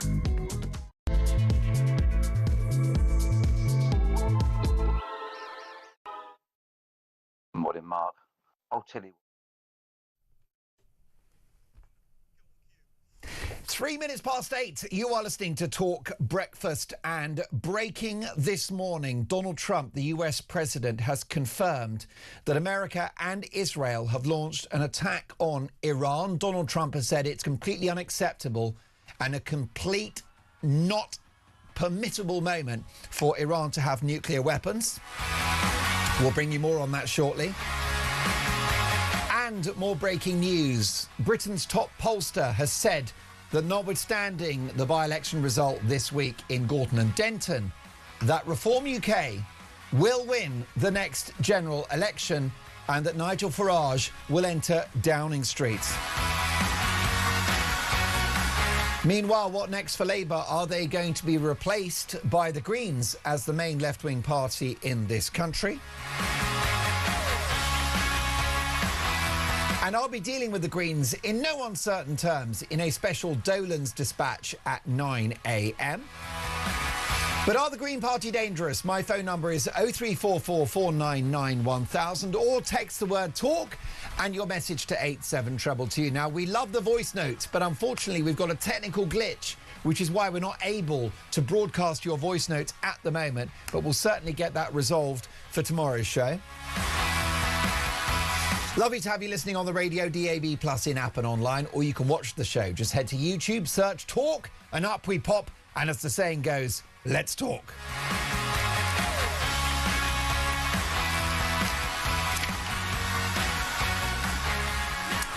8:04, Mark Dolan, Talk Breakfast. Lovely to have your company. And let's have a look at today's front pages. Luke is directing our TV output today. And Daily Express, how dare you arrest as vile vandal defaces statue of Churchill, British hero who helped save our freedoms. There's only one word to describe an individual that would deface a statue of Winston Churchill, and that is sick. If you are going to vandalise the image of Winston Churchill, you are a sick person, you have a pathology and you're not right in the head. And I will tell you that these cases of individuals singling out Winston Churchill, they're not rare. This is the mindset of the progressive left who hate freedom, who hate Western values, who hate the United Kingdom, who hate Winston Churchill. It's deeply wrong. This is a man that liberated Europe. This is a man whose freedom has led us to have such a wonderful existence post-war. And of course, he defeated the greatest racist in all history, Adolf Hitler. The Sun newspaper, Huntley mum, he's battered beyond recognition. Soham monster Ian Huntley's mother secretly visited him in hospital last night and told pals he was unrecognisable after being battered in a jail attack. We're told that Ian Huntley, who murdered 2 little girls in Cambridgeshire, is very gravely ill. He's in an induced coma after his skull was crushed with a 3-foot metal pole at Her Majesty's Prison Frankland in County Durham. He's got a 5% chance of survival. He could be dead in days. Of course, we do not justify or support the attack on him. That said, if and when he dies, his passing will not be mourned. The Eye Weekend, Rayner leads new threat to Starmer from Labour left as MPs warn the PM it's terminal. Are you kidding me? Are we living in a parallel universe now where we somehow think that the answer to Britain's problems is more socialism? We've got the highest taxes since the war, non-existent growth, a workers' rights package which is putting people out of work, net zero madness with the highest energy costs in the whole of Europe, with open borders, and you're telling me we need to shift to the left? We are now in a crazy scenario where we might have to pray that Starmer remains PM until the next election, with the theory being that his replacement will be even worse. Daily Mail, rise of the Green Menace. Police urge to probe family voting fraud in sectarian by-election. Let's get reaction from a very good friend of mine, a talker of non-stop common sense. The head of communications for Popular Conservatism, Annunziata Rees-Mogg. Good morning, Annunziata. Morning, Mark. How are you? I'm very well indeed. Great to see you. What's your interpretation of the Green Party's victory in Gorton and Denton this week? I think it's very worrying. I think most of the campaign was not fought on issues that affect most people in Britain, but it shows that Labour has completely collapsed in what were its strongest areas. I mean, it's very easy. Politics is so fluid and so rapid these days to forget it was only about 6 weeks ago that Andy Burnham was trying to become the candidate for Gorton and Denton because it was Labour's 37th safest seat, because he wanted to stand against Keir Starmer. It was such a plum seat to get that he wanted it, and Keir Starmer intervened with the Labour NEC and banned him from doing so. And they have become so undermined, so unpopular, so irrelevant to their core supporters that the Greens can come in and sweep them into 3rd place. Indeed, this could be the beginning of the end for the Labour Party. And if they're replaced by the Greens, well, be afraid, be very afraid. Be careful what you wish for, Annunziata. Absolutely. And we've already seen Keir Starmer being pushed by his backbenchers to become increasingly left-wing. I mean, you just look at what happened with the benefits backlash that he suggested to cut benefits, and his left-wing backbenchers went, no, you can't possibly do that. That's all a ploy to maintain the votes of the working class. Now, those immigrant populations as well, particularly where people don't work, can't work. And that's failed. He is going to be pushed further and further to the left because the Green Party are a long way to the left of the Labour Party. And if you just look at the supporters, the endorsements that the Green Party got at this election, everything from Jeremy Corbyn to the Socialist Worker to Muslim Voice, they are a hardcore left-wing socialist party that is increasingly sectarian and very little to do with green issues, as you would think they should be. Annunziata, I'm confused on a Saturday morning because the country is shifting to the right with support for Reform UK and it's shifting to the left with support for the Greens. How does this play out? I think it's incredibly worrying that we get an increasingly fractured politics with the extremes having louder and louder voices and more representation. I think Reform are not extreme. And if you look at anything they have said on the economy, on immigration, it's all actually pretty mainstream. It's mainly of the right. Some of it is not. Some of their policies are more middling or left, but they are not right-wing extremists. The Greens, however, are. A lot of their policies are really very concerningly far, far left, in a way that we haven't seen in this country since we banned the Communist Party. And the Greens are willfully dishonest. They are duplicitous, are they not, Annunziata, given the fact that some campaign literature focused on and aimed at the British Muslim community is focused on Gaza and geopolitics. Meanwhile, leaflets going to woke progressives is all about the legalisation of drugs, prostitution and gender madness. So they are speaking from two sides of the same mouth. They are, and the two are pretty mutually exclusive, that you don't find many strongly Muslim-believing people who are very pro-trans rights and legalisation of drugs. That's not part of their faith system.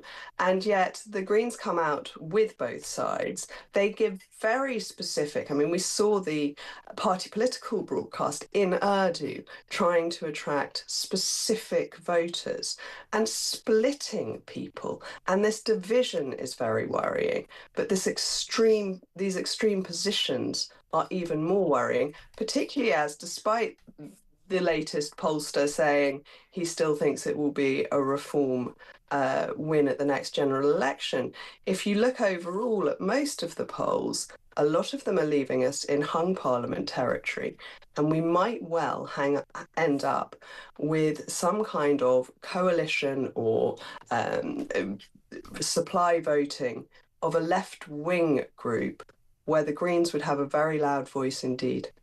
Most definitely. And would you describe it as a good or a bad week for Nigel Farage following that by-election result?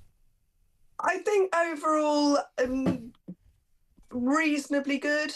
I think they really over-egged how likely they were to win Gorton and Denton. It was never Reform's strongest territory. It was a left-wing seat. They are seen by most people as a party to the right. It was incredibly working class, but incredibly mixed in its population. And I think they should have maybe been more tempered going into it, saying, look, this is a long shot, but we're going to give it everything, see how it goes, rather than giving the impression, and poll after poll of people assumed Reform were going to win. And I think that hurt them. I think they should look at this now as more strategically and say, look, there are seats we can win, there are seats we can't win. Don't pretend we can win every single one. However, they did do very, very well. Their vote was up by over 15%. They came a strong second. They pushed Labour into third. It's certainly not all bad. Most definitely. Well, I've got a very interesting text that's come in from Mark, who says, "Good morning, Mark and Annunziata.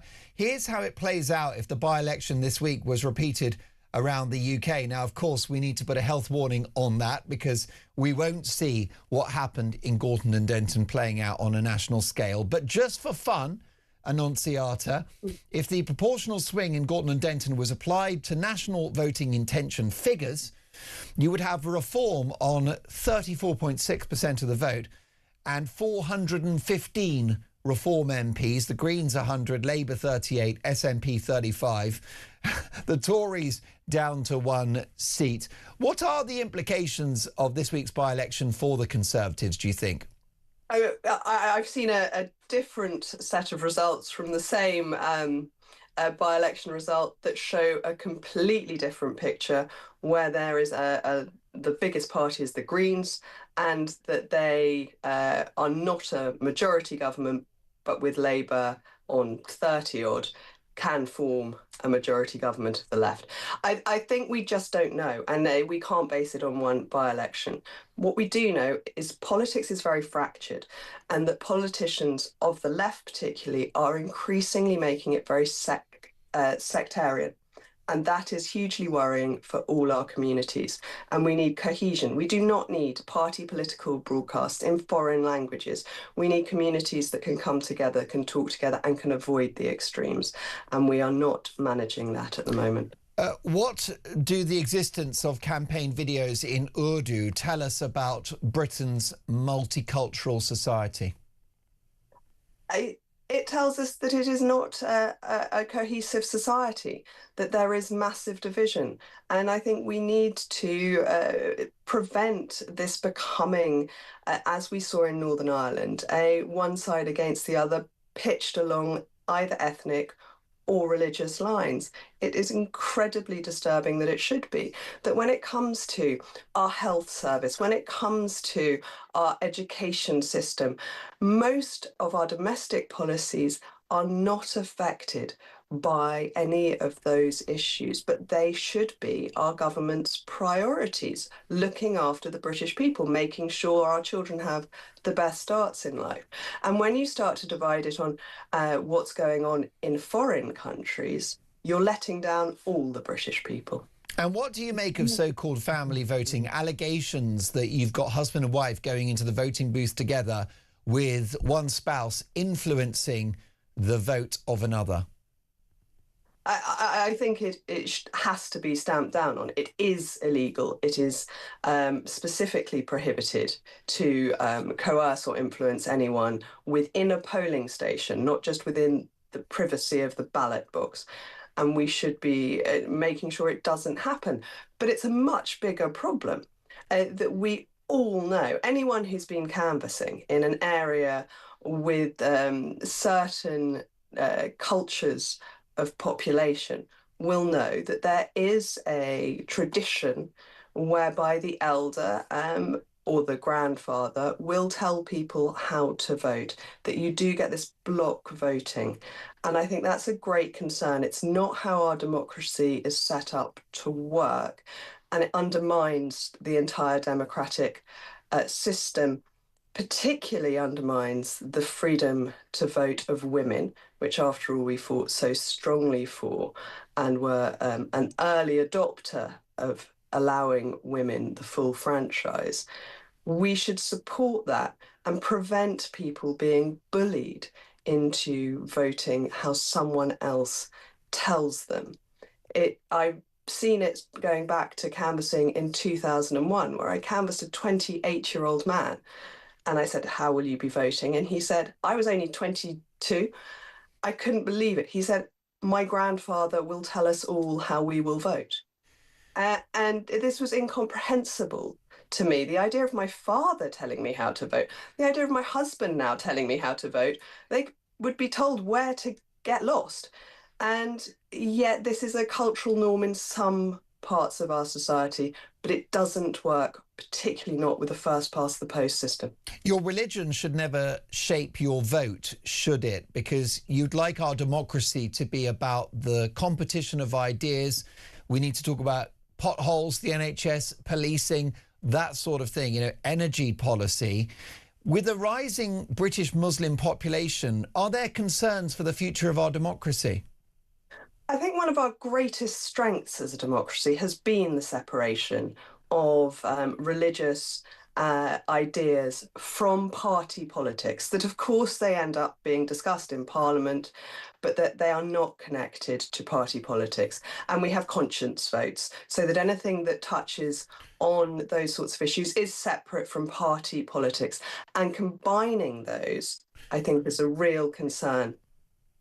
Annunciata, we always love having you on the show. What a brilliant conversation we've just had. Annunciata Rees-Mogg, Head of Communications for Popular Conservatism, and very concerned about the rise of the Green Party. Well, I'll be dealing with the Greens in no uncertain terms in Dolan's dispatch at 9 a.m. So much to get through. Are the Greens dangerous? Are Labour toast?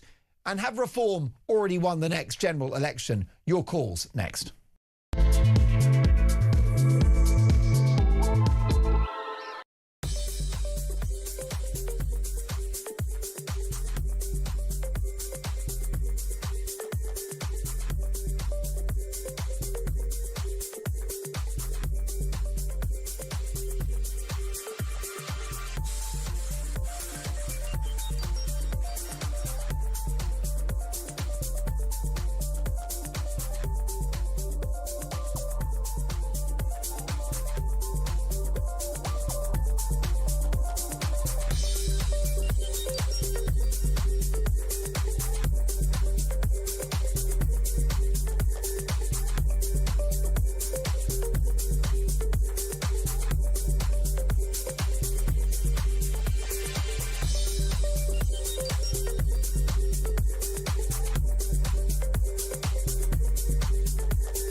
The Green Party have won the Denton and Gorton by-election. Labour in third place. Breaking news that Peter Mandelson has now been arrested. So Mandy and Andy have now both had their collars felt.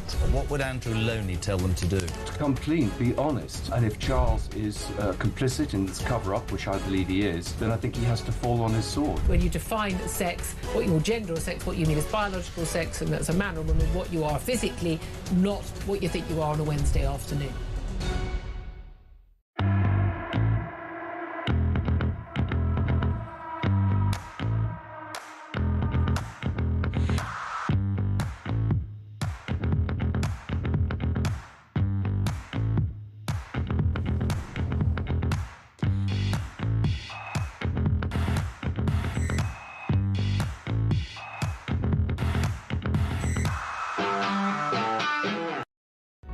Across the UK, on DAB+, on your smart speaker, on your smart TV, and on your side. This is Talk.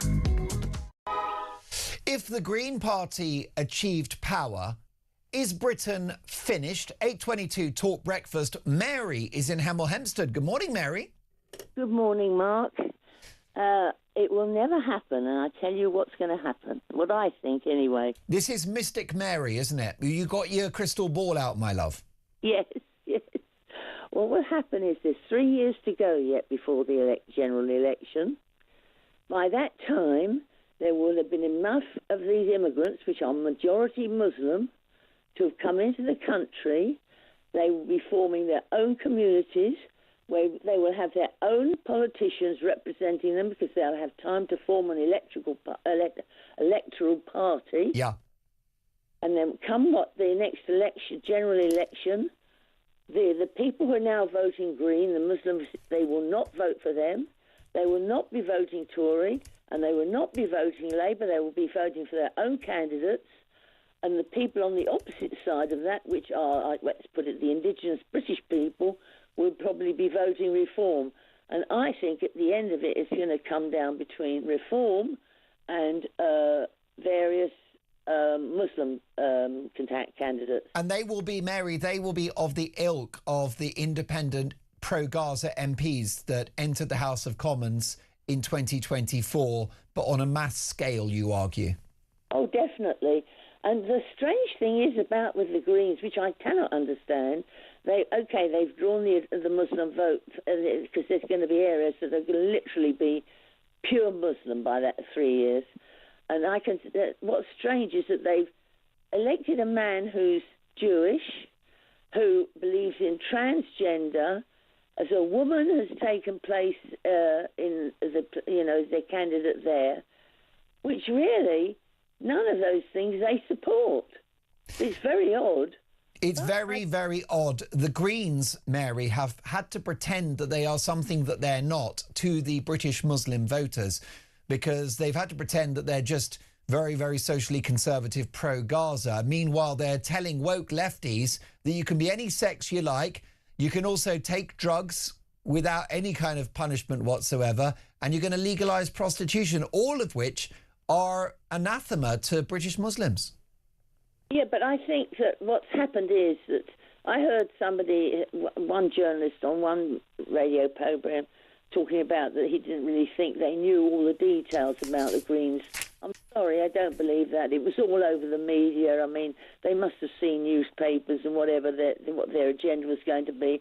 But I think they're just using the Greens just to get in somebody, and she will be influenced. She won't be able to do very much, and by the time that it comes out, they won't need them anymore. They have their own people. They won't need them. And Mary, what is the future for the country if that happens? Well, I just only hope that virtually every British person will get out, get off their backsides and go and vote. I think one of the worst things that we ever did with regards to voting itself is having postal voting. Yeah. Because you can guarantee that in the larger Muslim families, where you've got the head of the household, will be voting for everybody. The women won't get a say, and the youngsters won't probably either.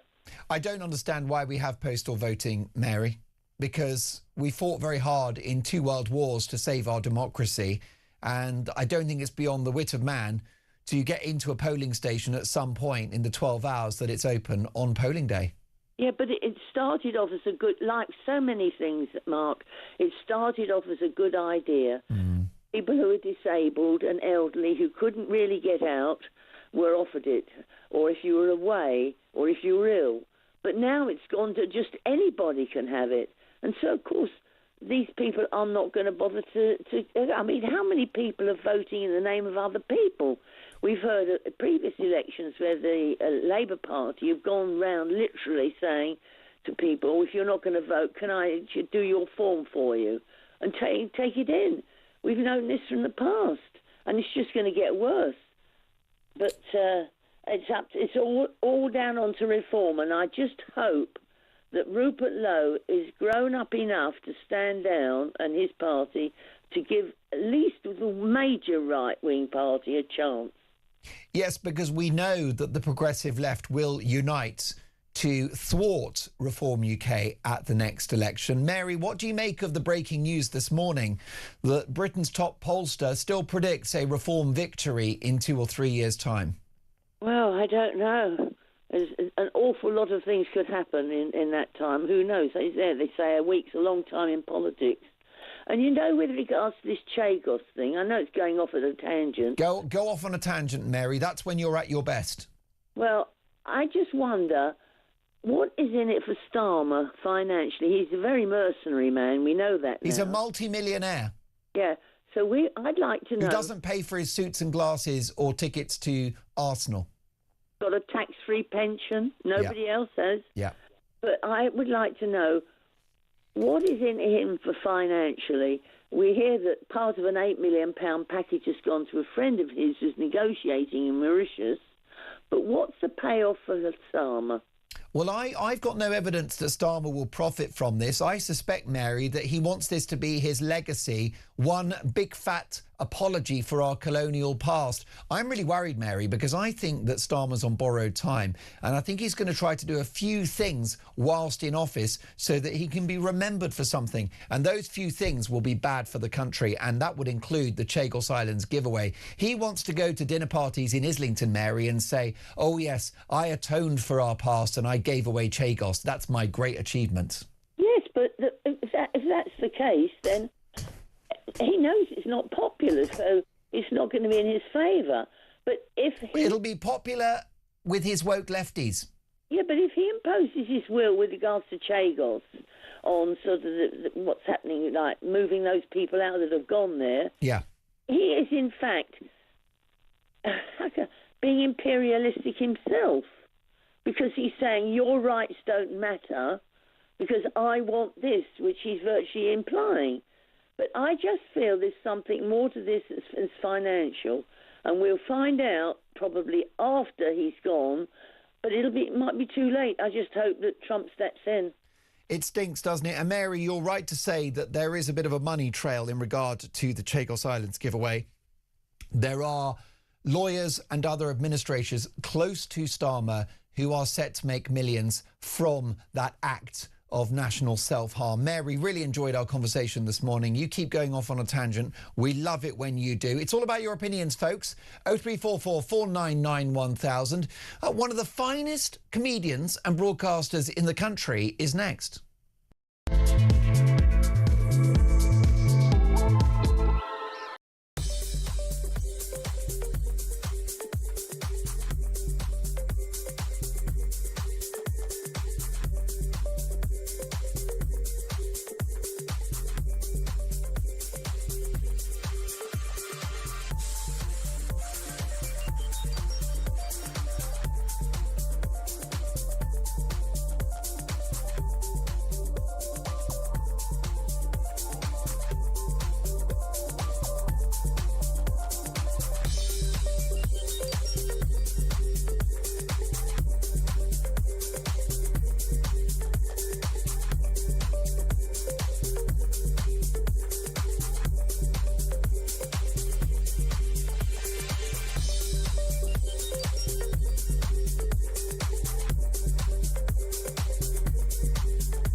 Across the UK, on DAB+, on your smart speaker, on your smart TV, and on your side.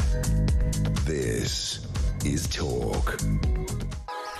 You are listening to Talk Breakfast. It is 8:31. This from Red, who says, Mark, you and your biased indoctrination of people like Mary about conform, which I think you're referring to reform there, will be held responsible for the downfall of the UK. Reform will do nothing to repair Britain. This from Mark. Good morning. Four anti-polling day corruption steps. Number 1, make voting compulsory. Number 2, restrict postal votes to the severely disabled and armed forces. Number 3, those abroad vote in person in advance and on production of a passport. And number 4, ban predictive polls within 2 weeks of polling day to stop tactical voting. Lee says, all our problems are down to control, be it government or religion. Bandwagon jumping into the rainbow does not work. Pete says Starmer's payoff for Chagos will be in the House of Lords. And he also says we should be asking why Starmer's pension is tax-free. That has to be changed. Has to result of the Gorton and Denton by-election in the company of one of the finest comedians and broadcasters in the country, Leo Kearse. Good morning, Leo. Hi, Mark. Great to see you. Look, it's a thrill to have you on the show. What a great booking. What do you make of the achievements of the Green Party this week? They're duplicitous, they're dishonest, but by golly, they've been successful. Yeah, absolutely, and it shows that you can't write off, fringe parties. We saw this decades ago with the SNP when the SNP in Scotland, first came out. Everybody laughed at them. They thought these guys will never get anywhere. What happens a couple of decades later? All of a sudden, they've got almost all the seats in Parliament, and Scotland's being destroyed as a result. So there's a warning for the rest of Britain. Well, indeed. We're moving to the right with Reform UK, who are, I think, more robustly conservative than the Tories. And we're moving to the left with the Greens. How does this play out? Where does this land? The country's like schizophrenic. We're having a complete mental breakdown, aren't we? Yeah, and it could come sooner than we think, because I mean the Green victory is gonna push the Labour Party to the left. I think Keir Starmer doesn't have long left. He can maybe limp on until the May the 6th local elections, but after that he's going to be out. And whoever comes in is going to be appeasing the backbenchers. Is going to be much more left wing. Somebody like Angela Rayner. So that means it's going to be tougher to borrow on the bond markets. The bond markets are going to get spooked if Britain can't borrow money. How are we going to pay all the free giveaways, all the welfare that goes to all the people, well, all the people who voted Green, to be honest? And, if we can't do that, if we can't pay our obligations, if we can't pay our welfare, then, the country's going to face a crunch very, very soon. It could be what the country needs, though, to shake it out of this stupor. Most definitely.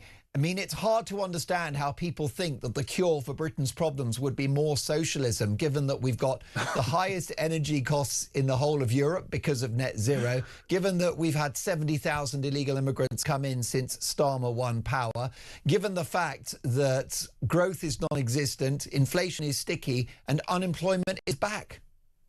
Yeah, it's bizarre that people on the left, all these Green voters, say, "Oh, the government's doing such a terrible job. What we need is more government." It's like, no, what we need is to strip the government away and just let people work for themselves. We're at the stage, I'm not one of these millionaire comedians. I'm sure you're not either. But when we file our tax returns, you see the chunk of money that comes off. I mean, I had a good year last year, and the last sort of bits of work that you do that take you over thresholds and the amount of money, you end up paying over 60% tax. And I'm like, I might as well have just stayed at home. I wish I'd just stayed at home and played with my kid instead of going and actually generating some GDP, generating some money in the economy. This is why the left always, they choke off any sort of individual enterprise. And we're in a very strange scenario now, Leo, assuming that we're stuck with this Labour government for the next 2 or 3 years because turkeys don't vote for Christmas. We're in a strange scenario where the best thing that could happen is Starmer stays. Reason being, his replacement will be more left-wing and will be worse. Yeah, and I think when Starmer goes, I think a lot of people who hate him right now are going to miss him because for all that, I dislike the guy as well. I hated it after the Southport killings when he came out and said, anybody who doesn't like this is far right thuggery. I thought that was a terrible way to smear, authentic an authentic revulsion at what happened. But economically, he's not as bad as some of the others. Rachel Reeves isn't as bad as some of the others. If you get somebody like Andy Burnham, Angela Rayner, or one of the other, many fruitcakes, Ed Miliband, anybody from the fruitcake wing of the Labour Party, which is pretty much the entire Labour Party, then things are going to go sideways pretty quickly. I don't think we're 3 years away from another general election. I think situations will catch up sooner. I think, if there's another incident like Southport, if something happens, especially if Keir Starmer goes, we saw what happened with the Tories when, as soon as Boris went, it created this spiral. As soon as they started replacing leaders, the party lost legitimacy, and I think we'll see that happen quickly with Labour as well once Starmer goes. Strange coalition that was achieved in Gorton and Denton this week, which has therefore led to a brand new Green Party MP, Leo, and this is a coalition between two uneasy bedfellows, socially conservative British Muslims and radical woke lefties who believe in the legalisation of drugs, prostitution, and there are 100 genders. How is it possible that these two groups support the same party? Well, I think the legalization of drugs would have been popular with some of the constituents there because, I mean, the Afghan poppy farmers will love that there'll be a bigger market for their heroin now. You know, so that's really, you know, playing both sides. Yeah, I mean, it's strange. You know, a lot of people have called this out, have said, you know, well, why would Muslims be voting for you know, a pro-gay, pro-genderqueer, pro, you know, legalization of drugs party? You got to remember, historically, what Islamists have done when they want to get into power is they use the left as useful idiots. It's about the only time people on the left are actually useful. So in Iran in 1979, the Islamists, the Ayatollah, allied with the socialists, with the leftists, with all the, you know, the genderqueer people wanting their vegan poetry cafes. And then once they got the revolution, the Islamists and the socialists, you know, were celebrating together. And then the socialists turned around to the Islamists and said, okay, can we have our queer vegan poetry cafes now? And the Islamists said, no, actually, we're going to kill you all. And they did. And they sent them into exile. They had show trials. They had public executions. So, I mean, you know, silver linings and all that. You might be able to go down to Old Trafford Football Stadium and see some of these left-wing people being hanged from cranes. Most definitely. Now, the left see British Muslims as a bloc vote. It used to be Labour that assumed that they would win their support. Now the Greens as well. As the British Muslim population grows, are there implications for our democracy? Yeah, of course. I mean, it's a population that's growing while the indigenous British population is shrinking. So, you know, we're going to see more sectarian voting. We're going to see more Muslim populations electing their own candidates. We already saw this at the last election. I think there was, 5 candidates elected on... Yeah, as independent Muslim candidates, you know, focused specifically on Muslim issues such as Gaza, which, you know, last time I checked, it's not actually in Britain. So I don't know why it's got such an impact on British elections. And also, you know, social issues such as the right to pump your own cousin, to, you know, for want of a better word. You know, they want to marry their own cousin. I've got very attractive cousins as well. Hi there, Bruce and Harry, if you're watching. Big Ian Curse is quite the looker, I've got to say. It's amazing, isn't it? So it is a real worry, and it's hard to know how this plays out at the next election. But you think an election is coming sooner rather than later? Oh yeah, undoubtedly. I mean, Keir Starmer, I would not put money on Keir Starmer being in office by the end of May.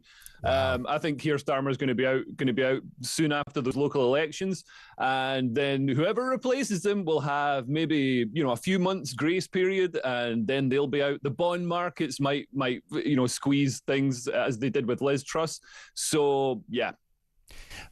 There is one positive to the Greens, though. If they win power, all of our breasts will be bigger, Leo. Yeah, I can't believe people make fun of that guy for making boobs bigger when that is the only good thing he's achieved in his life. You know, I hope at the Breast Enlargement Hypnotism Society, people make fun of him for his economic policies.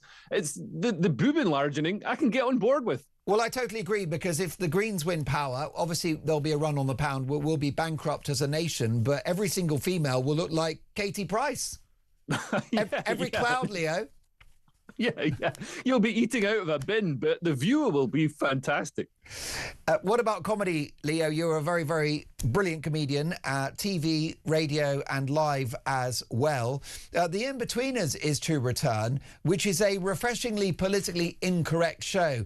Is there hope for mainstream telly if they're recommissioning stuff like this? Yeah, I think this is a really good sign, and I think it's been pushed by just what audiences want. I mean, even with me, like my own tour. So I'm going on tour this spring, March, April, May, coming to places like Rotherham, London, all the hot spots.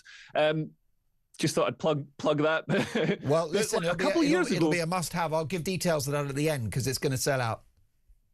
A couple of years ago, I couldn't get a tour booked. Like, I couldn't get enough venues to actually book me in. And, you know, people complained and stuff. Now the tide seems to be changing. People want something that's funny, something that's irreverent, and something, you know, like the In-Betweeners. If you go back and watch the In-Betweeners, you'd think there's no way it could get made now. It's so funny. It just goes for the jugular. It goes for what's funny. And it's so British. Just no concern for any sort of airs and graces or anything like that. And like the guy says in the interview, so they interviewed one of the in-betweeners. I'm not sure. They all blend into one for me. I think it's James Buckley. James Buckley, that's the guy. Great guy, really funny guy. And he said, with the in-betweeners, like, they're people you'd want to invite to the pub. They're fun. They say the wrong thing. You don't want to invite somebody to the pub. You're not going to be like, oh, my mate's coming to the pub and he gets offended at everything. Isn't this fantastic? Nobody wants that guy sitting with you having a laugh, because you're not going to have a laugh. Whereas the in-betweeners, that's people who do offend you, who don't get offended. And the biggest comedy star in the world is Ricky Gervais, and he is politically incorrect, which speaks volumes. Absolutely. And he's reached that sort of critical mass, that size where he can be politically, he can say what he wants and he won't get cancelled. It's a little bit tougher for people like me who, I might sell out a 200-seater theatre, but I'm not doing sports stadiums, you know what I mean? So I can still get cancelled, It's not like it's going to affect the GDP of the economy. But for somebody like Ricky Gervais, he sells so many tickets that people are just like, yeah, no, well, we're still putting on the show. Well, Leo, I do think you're on your way. You are chasing at Ricky Gervais's coattails because you're one of the finest comedians in the country. Your tour is called Curse on Humanity UK Tour. You're going to Rotherham, Peterborough, Hastings, Barnstaple, Southampton, Newcastle, Dudley, Stafford, London and Gosport. Simply head to Leo Curse, that's KEARSE.com. Leo, give me a quick word on your YouTube channel, which is exploding. Yeah, so I'm doing videos pretty much every day. I've done a couple on the Gorton and Denton election, and I mean, with YouTube, you can spend as long as you want. You get really stuck into the issues, and you can say pretty much what you want until the Democrats get back into power, and then no doubt we'll get censored again. Well, it's a crazy, topsy-turvy world, isn't it? But Leo, you make sense of it with brilliant humour and deep wisdom and knowledge as well. Leo Curse, his tour is available for sale right now. Curse on Humanity UK Tour. Do check it out. We'll get him back. We love Leo. Next up, could Keir Starmer's replacement open the floodgates to mass immigration? It's a shocking story. We've got the details next.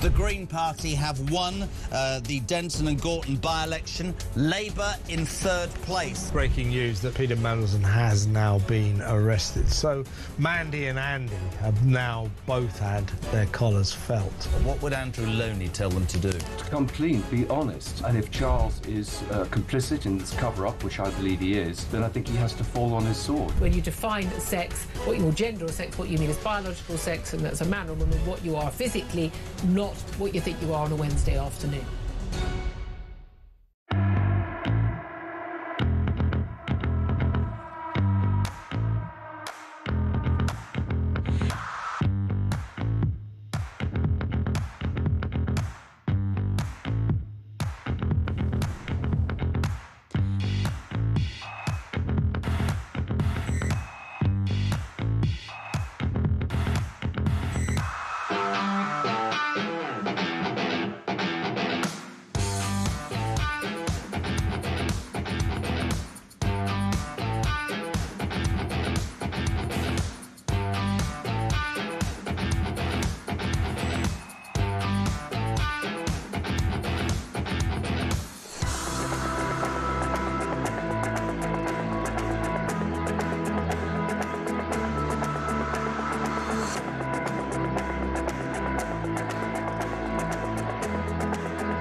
across the UK, on DAB+, on your smart speaker, on your smart TV, and on your side.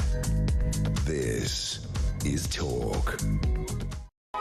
Dolan's dispatch on the Green Party at exactly 9 a.m. You won't want to miss it. We've got breaking news at 8:49 on Talk Breakfast.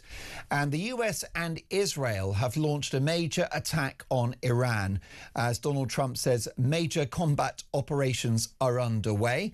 US and Israel forces have launched an attack on Iran as President Donald Trump confirms that the action is motivated by a desire that Iran never have nuclear weapons. The Israel Defense Force say that retaliatory strikes have been launched by Iran already. The Israeli Defense Minister, Israel Katz, says his country has launched a preemptive attack on Tehran as the Israeli military say that Iran has fired retaliatory missiles. Washington has been ramping up pressure on Tehran to agree to a new deal on its nuclear program. Donald Trump on Friday said he was not happy with Iran's negotiating position during nuclear talks. We'll bring you more on that as we get it. But Israel and the USA have launched attacks on Iran. Now, Keir Starmer is under pressure following the loss of the Gorton and Denton by-election this week. But could his replacement be more left-wing and open the floodgates to mass immigration? Let's get the views of Rafe Hadelman-Koo, historian and broadcaster at the New Culture Forum. Good morning, Rafe. Good morning, Mark. Can you tell us about the so-called Boris wave and the indefinite leave to remain issue, which could be mightily expensive for the country? Can you break this down for us? Yeah, this is a huge issue which isn't getting anywhere near as enough attention as it should be getting. You know, I'm often asked who I think is the worst prime minister of all time, and it used to be very easily Tony Blair, I would always say. But we've had so many rotten prime ministers since then that you have to ask what you mean when you say worst. And I say, if you mean who was the most dangerous and sinister, then yes, it's Tony Blair. But if you're looking at who's the most reckless and incompetent, then it has to be Boris Johnson. Because between 2021 and 2024, Boris Johnson started, and his successors carried on what we call the Boris wave. Now, this was the importation into this country of 4.8 million people gross. Not looking at the net figure. The net figure looks at who's come and who's left. I'm talking about people who've arrived here from very different cultures in a very short period of time. 4.8 million people in 3 years. That's 7% of the entire British nation that was changed in just 3 years. And this is low-paid, low-skilled workers. Around 5% of that intake could be described as high flyers.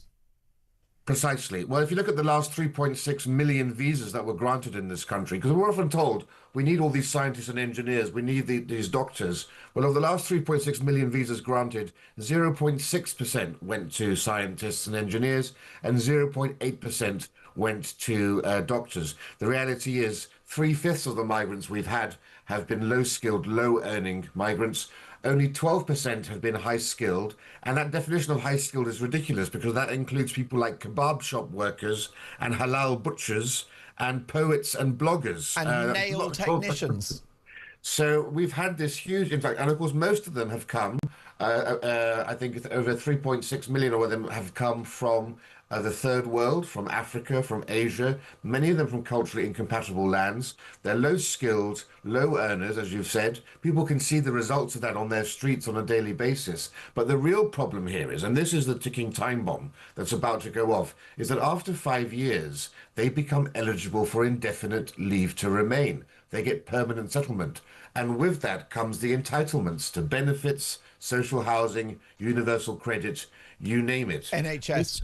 And NHS use as well. All of our infrastructure, our public services are already stretched. This country is already breaking at the seams with our benefits bill. We already have 7.5 billion foreigners taking universal credit, 10 billion taking benefits of some variety. Sorry, do you mean million?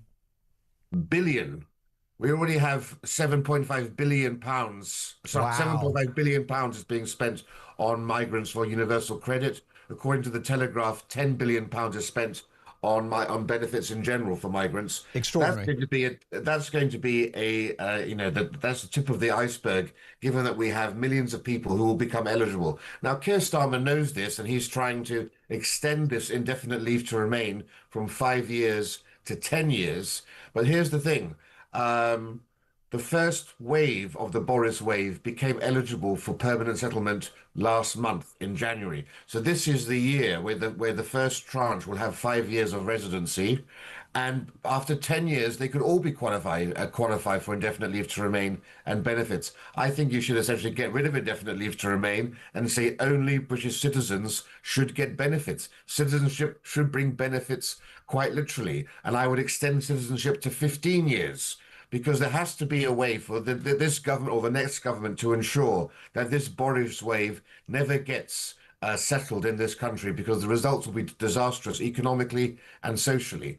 So therefore, Labour's Home Secretary Shabana Mahmood, Rafe, may be thwarted in her efforts to deal with the Boris wave time bomb.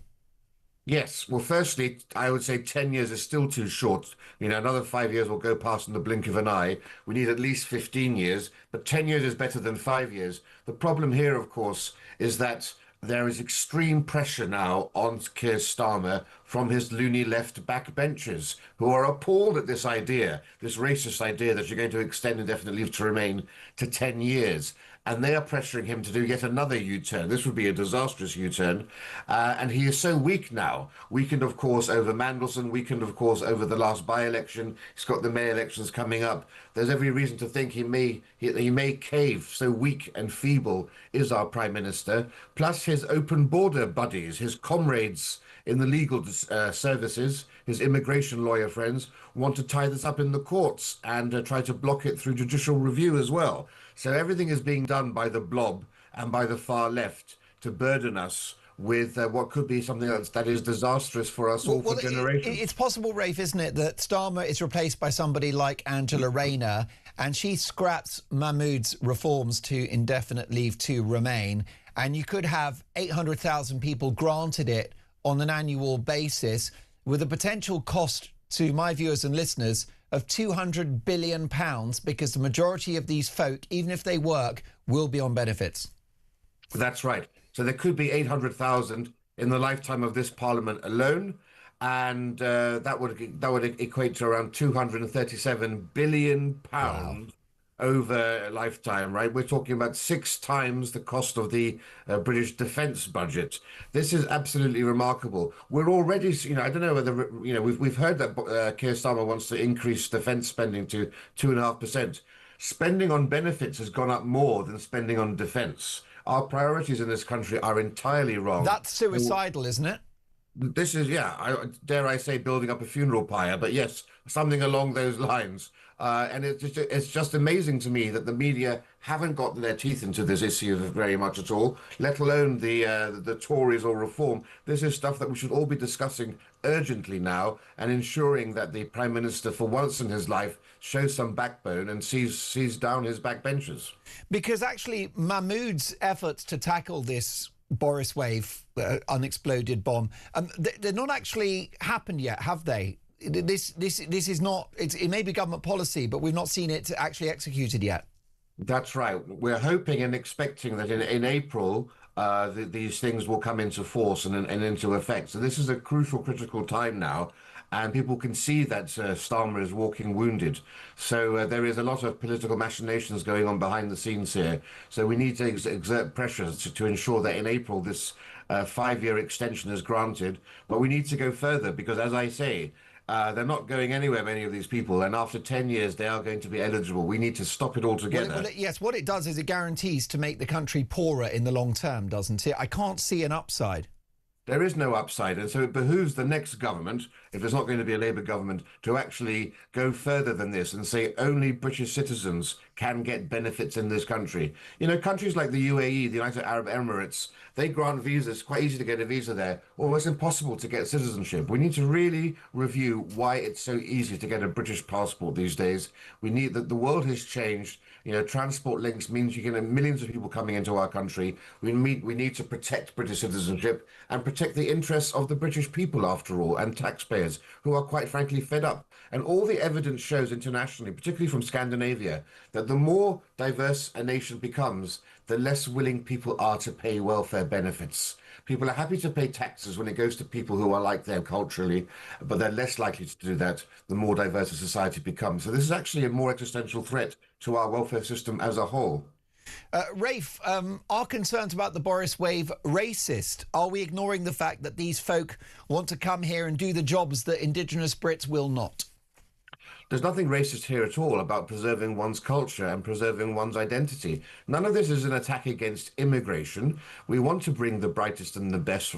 This is about mass immigration of low-skilled, low-earning people who are coming from culturally incompatible lands. They do not understand our way. That leads to friction and tension. It starts at the small level, not queuing for buses, littering on the streets, even, unfortunately, increasingly defecating on the streets. You can't blame people for this because this is the culture they came from. This is what they know, and this is what they do. But, of course, this causes huge resentment in this country. We are fortunate to live in the world's third least racist nation. We are one of the world's most tolerant people, but faced with this unprecedented wave of migrants coming into this country, tensions are rising, intolerance levels are lowering, and we need to be very careful about how we manage this going forward. Rafe, what a fascinating conversation. Rafe, tell us about the New Culture Forum and how people can tap into your excellent work.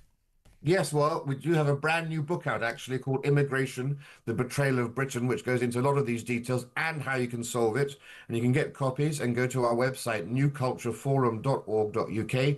We're Britain's leading centre-right cultural think tank, and we have the largest YouTube channel of any think tank outside the United States of America, which you can go and subscribe to for more interesting chats like this. No, Rafe, I'm so sorry. You're not centre-right. You're just right. Thank you so much for joining us. Have an excellent Saturday. Rafe Hadelmanku, historian and broadcaster from the New Culture Forum. Check out their new book. So much more to come.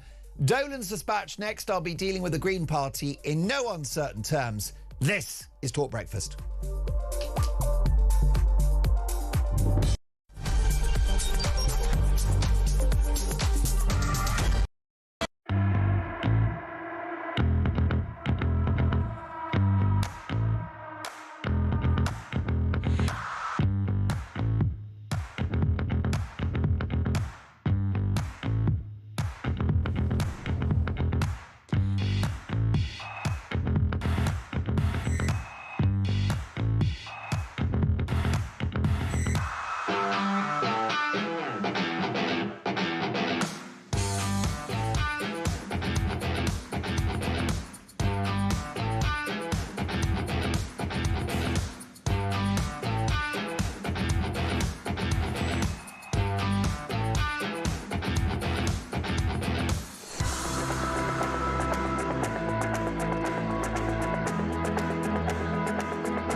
the UK.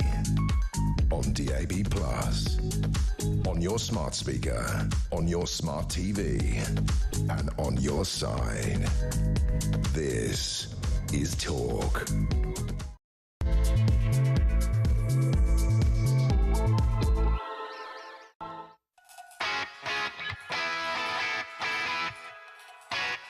Four minutes past 9. Happy Saturday, one and all. Your weekend starts here.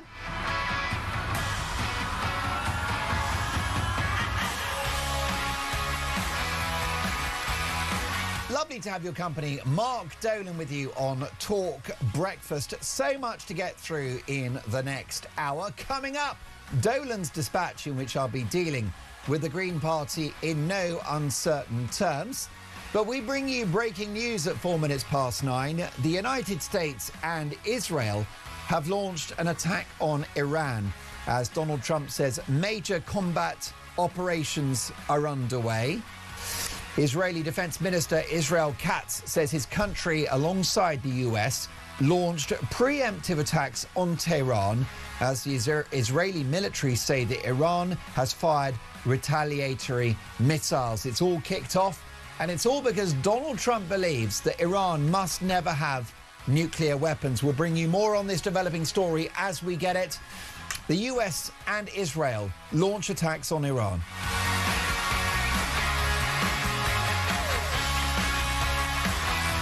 Meanwhile, a Prime Minister on borrowed time. But could Keir Starmer's replacement be even worse? As the ginger growler Angela Rayner says the party must move to the left.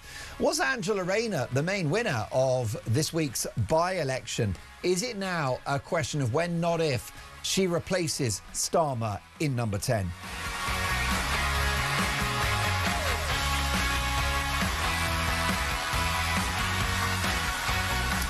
More breaking news this morning, and Britain's top pollster reveals that notwithstanding the result of the Gorton and Denton by-election, Nigel Farage will win the next election. You heard it here first. Reform on course for an overall majority in the House of Commons. But it's confusing because the country is shifting right with Reform UK, the true Conservatives, if you like, but it's shifting left with the Greens. Are they going to replace Labour as the party of the left? And are they dangerous? 0344 499 1000. Text the word talk in your message to 87222. And as the saying goes, let's talk. And we kick off, as always, with Dolan's Dispatch. Be afraid. Be very afraid. The Green Party is a political organisation that couldn't care less about the environment. The Green Party is there to tap into ghettoised religious communities for votes, whilst also attracting insane radical socialists who don't even believe in capitalism. And yet the Green Party is now making its pitch to be the main party of the left in this country. And be clear, the Green Party leader, Zach Polanski, is so left-wing, he makes Keir Starmer look like a Thatcherite. Let's take a listen to Zach Polanski on immigration being good, because what we got to do is have immigrants wiping your bum. Take a listen to this. Most people in this audience and watching this at home will have had an experience of a care worker. 1 in 5 care workers are foreign nationals. Now, I don't know about you, but I don't particularly want to wipe someone's bum. You see, that's the great irony. The anti-racists are the true racists, because he said the true bit out loud, that he sees immigrants as the people whose job it is to wipe your bum. It is bigotry. It is ignorance. It is racism from the so-called anti-racists. You couldn't make it up. The mask has slipped. But of course, the progressive left are always that of which they accuse you. They specialise in hypocrisy and double standards. But these people are dangerous because they don't only see immigrants as someone whose job it is to wipe your bum. They also want to legalise drugs. Take a listen to this. Green councillor in Kent told us earlier this year that he wants to legalise all drugs. What we need to be doing is legalising and regulating drugs. Really? All drugs? Yes. Cocaine, crack cocaine, heroin? Yes. Do you agree with that? I do agree. I mean, it is absolutely wild. They're talking about the hardest drugs of all, heroin and crack cocaine. I'll be honest with you, at 9:08 on a Saturday morning, if the Greens get into power, we might need crack cocaine and heroin just to get through the day. Meanwhile, the winning candidate at the Gorton and Denton by-election is Hannah Spencer. And here she is debating Reform UK's Matt Goodwin on the BBC, in which she accuses him and people like Matt Goodwin at Reform UK of causing the Manchester Arena terror attack. Take a listen.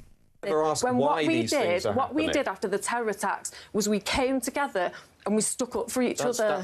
But you've never asked why are those things happening? Of course we have. Why are they happening? Of course we have, because people like you are dividing so I'm responsible for the Manchester Evening News Arena bombing now? That's not what I've just said.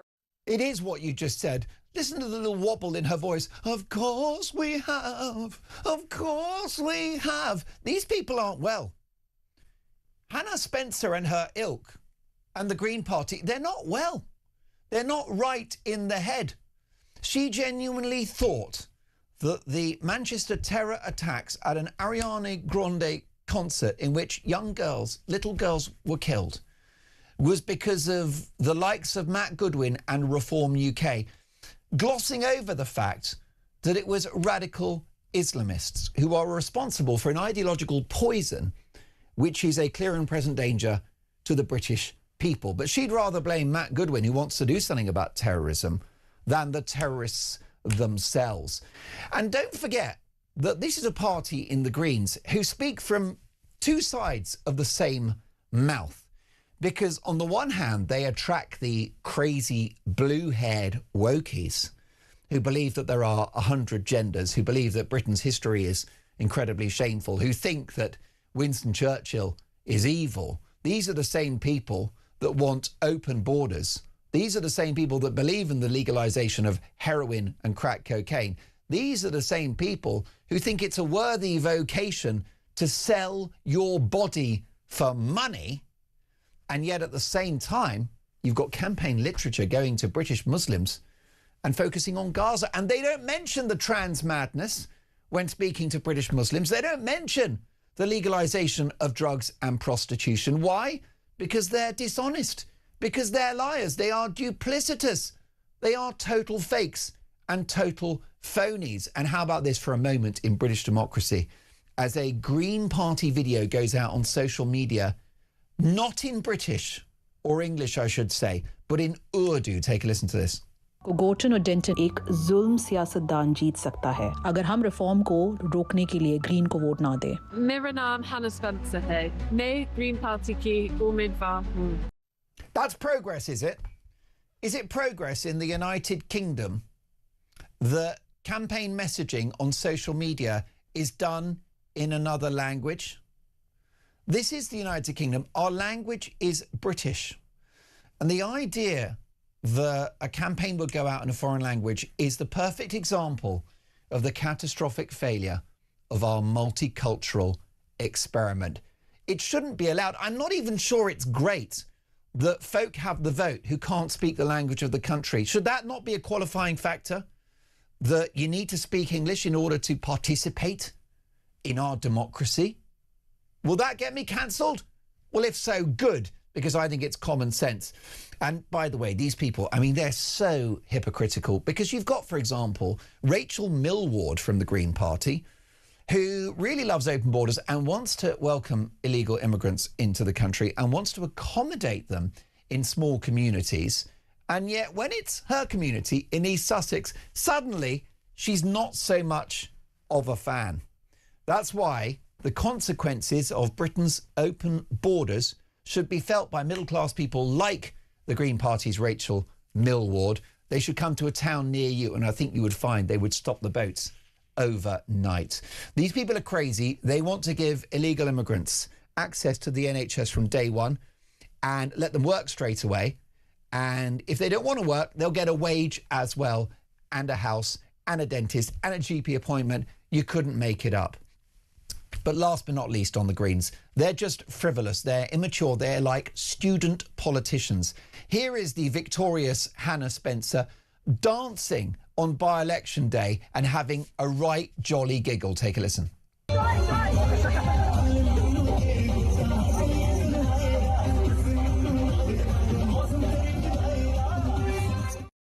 Terrifying stuff. It's like watching a video from another country, not the United Kingdom. And there they are, waving their hands in the air and dancing. Well, if the Greens make any serious progress politically in this country, they will be dancing on the grave of British democracy.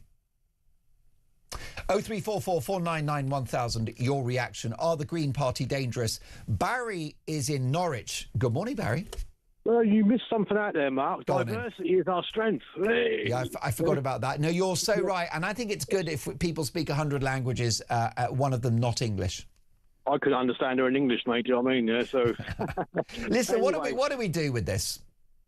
Well, I'll just make a quick comment on the Green Party. I think they are dangerous individuals, right? And I think any man that hypnotises women to enhance their breast size is very dangerous. And I think any woman that associates themselves with a man like that is very dangerous too. They are diverse, divisive. They are all what you said in your monologue. Very dangerous individuals, not to be trusted. There's no way on the planet that conservative Muslims would have voted for them if they had known what their policies were. Not on your life. Well, that's the thing, Barry. They are devious. They're actually not honest, right? At least with someone like Jeremy Corbyn, Barry, you know what he thinks. But what the Greens are pretending to be two things at the same time. Yeah, they are the ultimate comedian, aren't they? Yeah. And just like make a quick comment on Ian Huntley, if that's okay. Yes. Now, let me bring our viewers up to speed. Front page of the Sun newspaper, Luke, if you can. And this is Huntley mum. He's battered beyond recognition. Soham monster Ian Huntley's mother secretly visited him in hospital last night and told pals he was unrecognisable after being battered in a jail attack. The double child killer, who is 52, remains in an induced coma after his skull was crushed with a 3-foot metal pole. What are your feelings about the big man this morning? Well, first of all, he's not a man. Yeah. There'll be no sympathy for me. I personally think, it's not very often I disagree with Peter Blexley, but I did this morning. Yeah. I do believe that for certain crimes in this country, the death penalty should be brought back, i.e. the murder of children, the rape of children, the sexual paedophiles, single paedophiles, gang paedophiles, any race, creed, religion, whatever, should be automatic. I don't see why people like yourself and me should pay for their accommodation for the God knows how many X amounts of years. Yeah. Yeah. And murder, I believe in an eye for an eye, a tooth for a tooth. If you take someone's life, then you lose yours.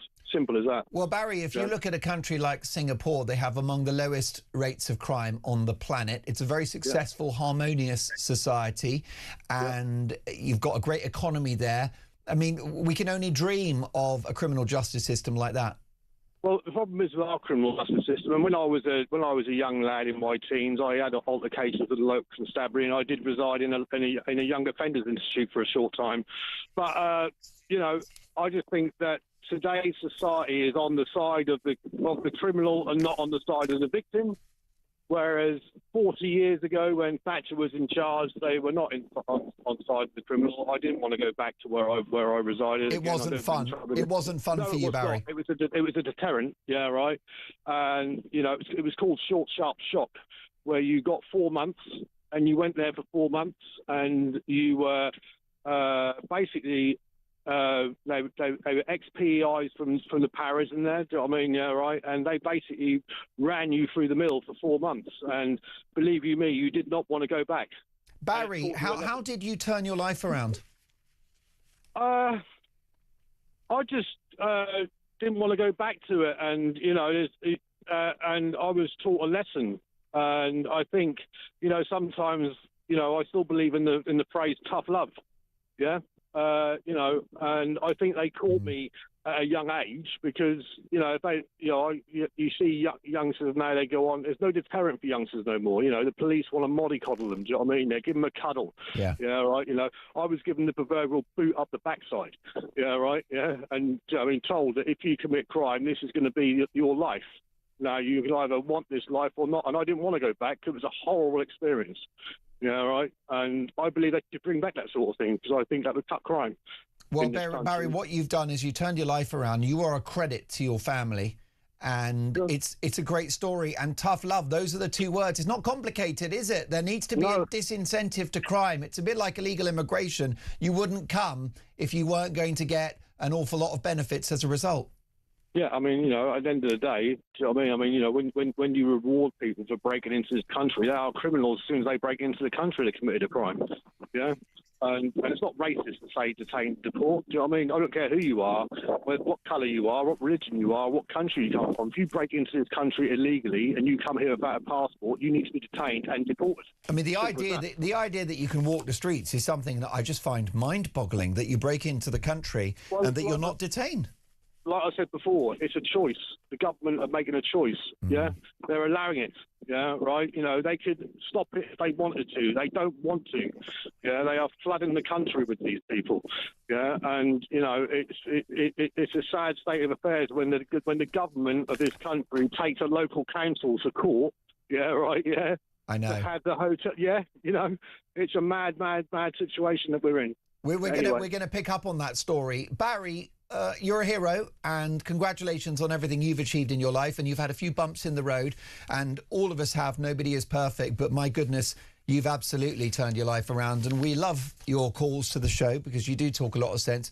Keep those calls coming. Thank you, Barry. Have a good Saturday. 0344 499 1000. One of the finest journalists in the country is next.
The Green Party have won the Denton and Gorton by-election. Labour in third place. Breaking news that Peter Mandelson has now been arrested. So Mandy and Andy have now both had their collars felt.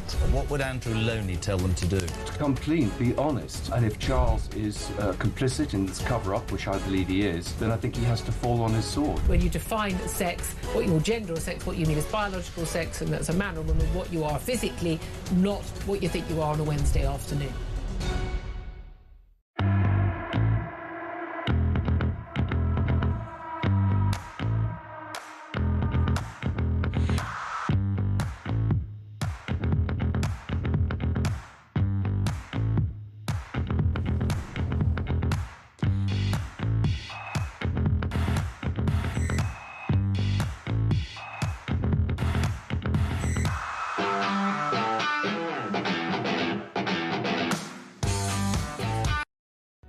Across the UK, on DAB+, on your smart speaker, on your smart TV, and on your side.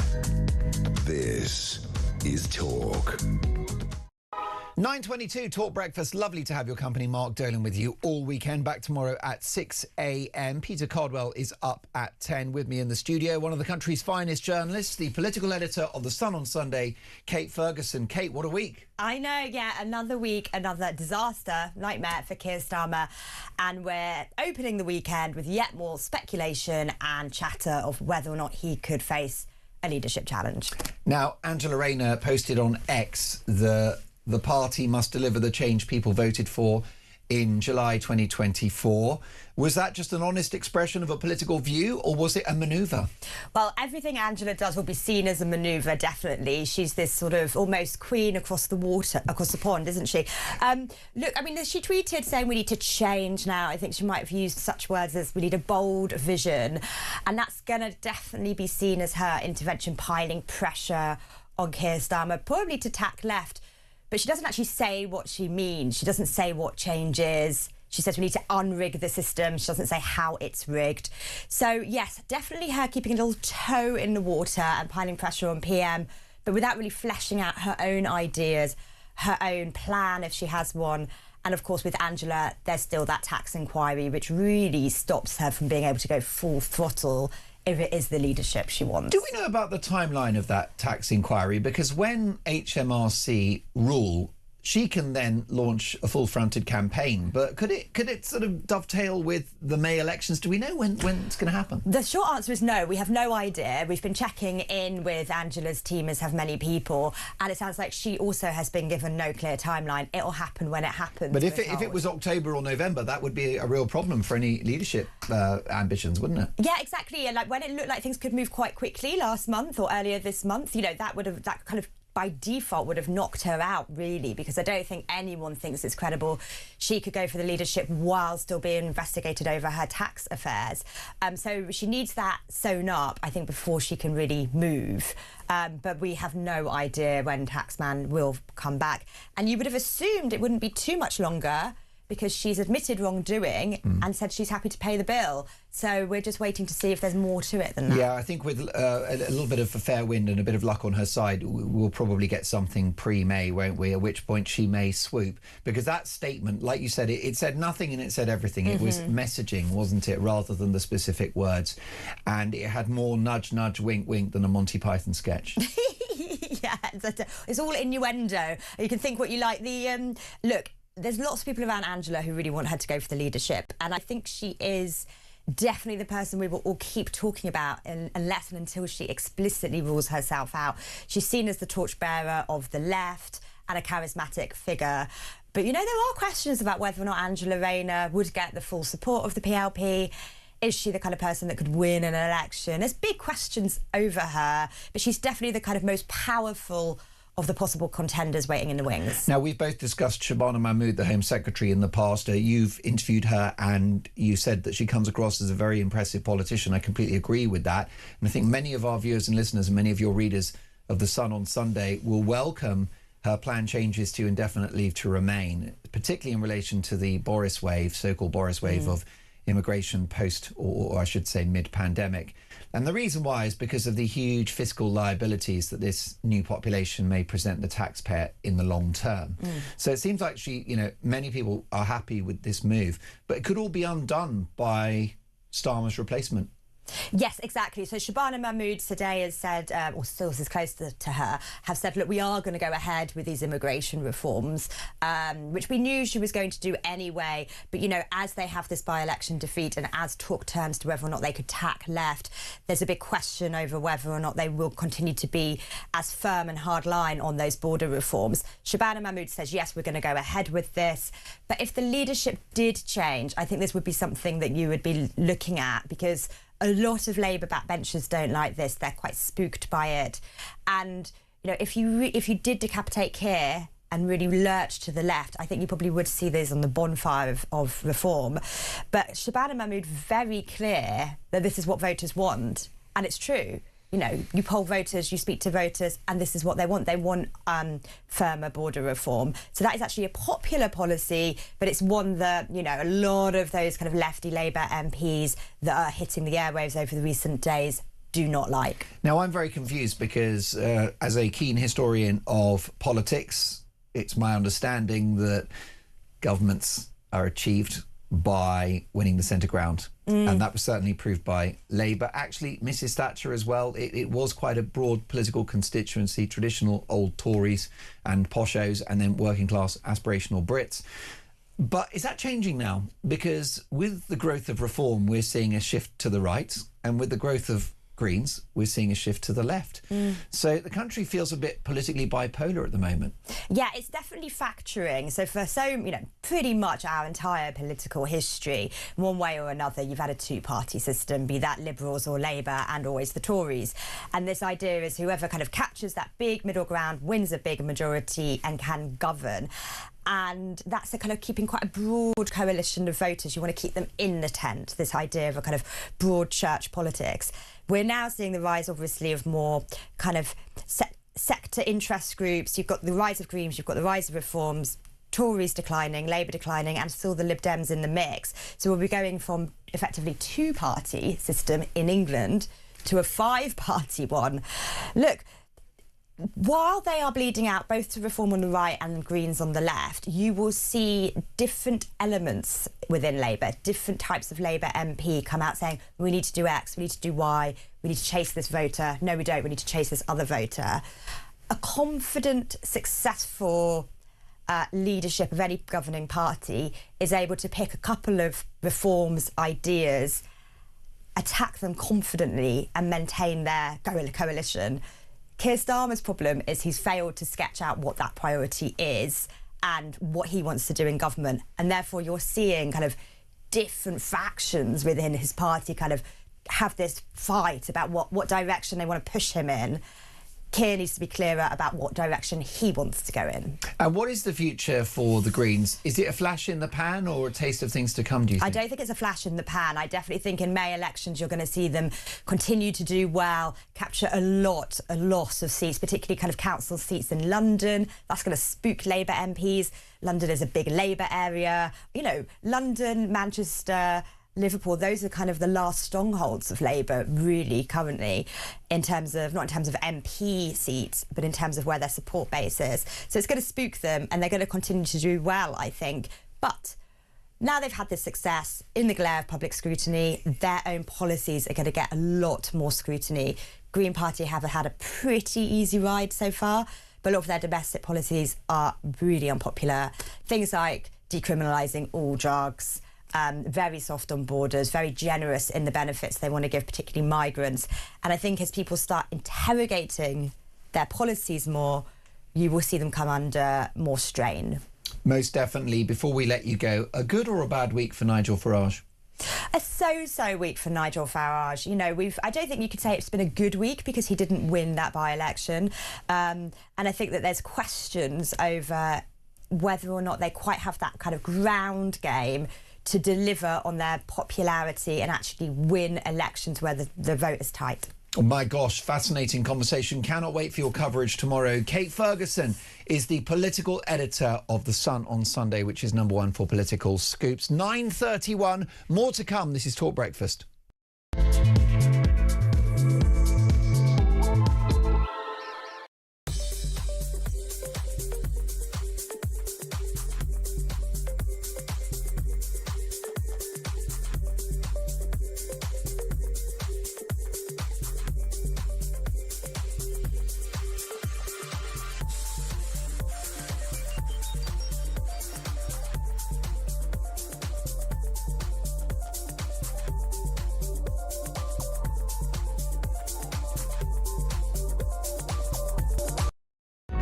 Across the UK, on DAB+, on your smart speaker, on your smart TV, and on your side. This is Talk. 9:32, and I've got to say that Retro Rewind is an item we do every Saturday with Virgin Radio star Steve Denyer, and we take a year in the past. We have wonderful nostalgia, clips and music. So we're going to go to 1982. The country, I'll argue, was in better shape then than it is now. And we had the Brit Awards, which is always notorious. So what are your Brit Award memories? What are the greatest moments from the Brits for you? Let me know. Text the word TALK in your message to 87222. Your Brit Awards memories, things that went wrong, and also your favourite British artists. Let me know your thoughts. Who is the greatest? I'd love to know. 9:32, Talk Breakfast. Prince Harry and Meghan Markle have gone to the Middle East, to Jordan, to reach out to people impacted by war in that region. But it's been a trip that's been shrouded in controversy. Let's get reaction now from legendary royal biographer and author Angela Levin. Good morning, Angela. Good morning. Why is the Sussexes' trip to Jordan so controversial? Well, it's so controversial because they weren't asked to do this. They weren't given the authority to go away. And how badly they've behaved has shocked everyone, including the British ambassador and everyone else. They decided to go back to the British government in Jordan without asking for any permission. It was thought that various people had given it to them, but they hadn't. And they went in. Now, that was very dangerous because it's implying that the royal family and the British people and the embassy actually wanted them there. They didn't. It was a disgusting thing to do, to try and get people to agree with them. And what they did see a lot of the time were Hamas people and Muslims who were very much against the UK. And Harry struck me as doing what he did when he was dressed up in a Nazi uniform and with a swastika on his arm, because he knew that the cafe, which the scarf that they wear, signifies that they are Hamas and Muslims of a bad kind. And he also did this sign, which means, hello, we're one of you. And a lot of people might not have noticed that, but I looked it up. And that's the way you say hello. And so he was actually going back into being disgusting. And it's really shocking, isn't it? It is with really this, shocking. With this trip to Jordan and visiting certain organisations where key leadership figures have supported the Gazans and the Palestinians rather than Israel post October the 7th, you know, is a picture emerging of Prince Harry as Hamas's useful idiot? Yes, I do think that. And I think he's doing it because he wants to undermine the UK and to the head of the country, which is his father. And I think it's a way they can smash that down, because some of the things he said were absolute rubbish. In fact, I read today that Israel has invited him to come and see that there is plenty of food for everyone. He said there was nothing. He said that they've got 4,000 lorries with food, and he's actually pretending that there's nothing going there and no one is doing anything. Well, that's gone extremely down with a lot of people, and actually shows him that where he and Meghan have said to people, you know, you mustn't say the wrong thing to anyone of colour, this is what he's doing for anyone who's Jewish. So are the Sussexes repeating Hamas propaganda? Yes. Well, that's damning from the son of the King of the United Kingdom, who must be politically resolutely neutral. Also, I think they might have bought some credibility, Angela, if they'd met some Israelis who suffered the worst single attack on Jewish people since the Holocaust on October the 7th. Is there any evidence that he's met former hostages or reached out to the bereaved families of October the 7th? No. That's why Israel has just offered for him to come. And he won't go, will he? I don't think he'll go. But I don't mind. I'm Jewish, but I don't mind that. But I do mind that he's actually encouraging Hamas people who just believe in killing everyone. And they're not actually being fair with that. I mean, I don't care if he doesn't come. I've been there lots of times, but it's... Israel doesn't need Harry. Israel doesn't need Harry. Absolutely not. But I don't think England needs Harry either.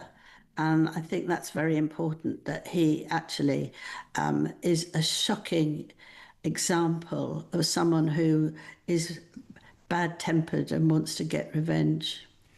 Angela, the other issue with this visit to Jordan is it's another fake royal trip from a couple that in 2020 said they did not want to be frontline serving royals.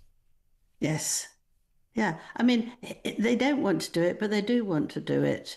And actually, when I saw Meghan going around with looking some of the people who were there in bed, and they would take off their clothes on top and show them, and she absolutely, she couldn't bear it. I quite understand that. But she won't even go and look at her father's leg. She won't look at him at all. So here she is, pretending that she's heroic, but not at 1 inch interested in her father. That's right. She goes to a hospital and she's very sympathetic with her fake sad face towards somebody impacted by war, having lost a leg. But her father, earlier this year, suffers an amputation and nearly died in a Philippines hospital. She didn't call. All she did is send him a rather aggressive, legalistic letter telling her own father to back off. It's quite tragic, isn't it, Angela? It is very tragic. Go on.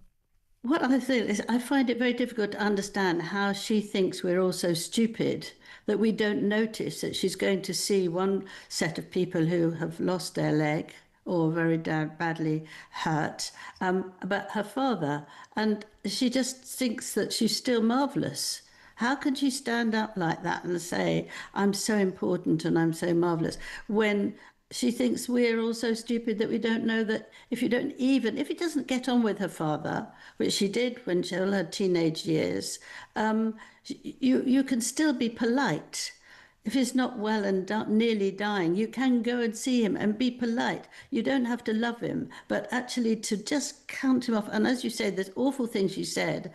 She demands that he doesn't speak to anybody. How can she demand that he doesn't speak to anyone? It's extraordinary. And we all know about it, but she doesn't care. She still thinks she's wonderful. It's shocking. Is a very odd way to behave. It really is. And, this guy was fighting for his life in a Philippines hospital. There was a barrage of misinformation from the Sussex's PR people about whether they'd reached out or not, which was proven to be a flat lie that they had.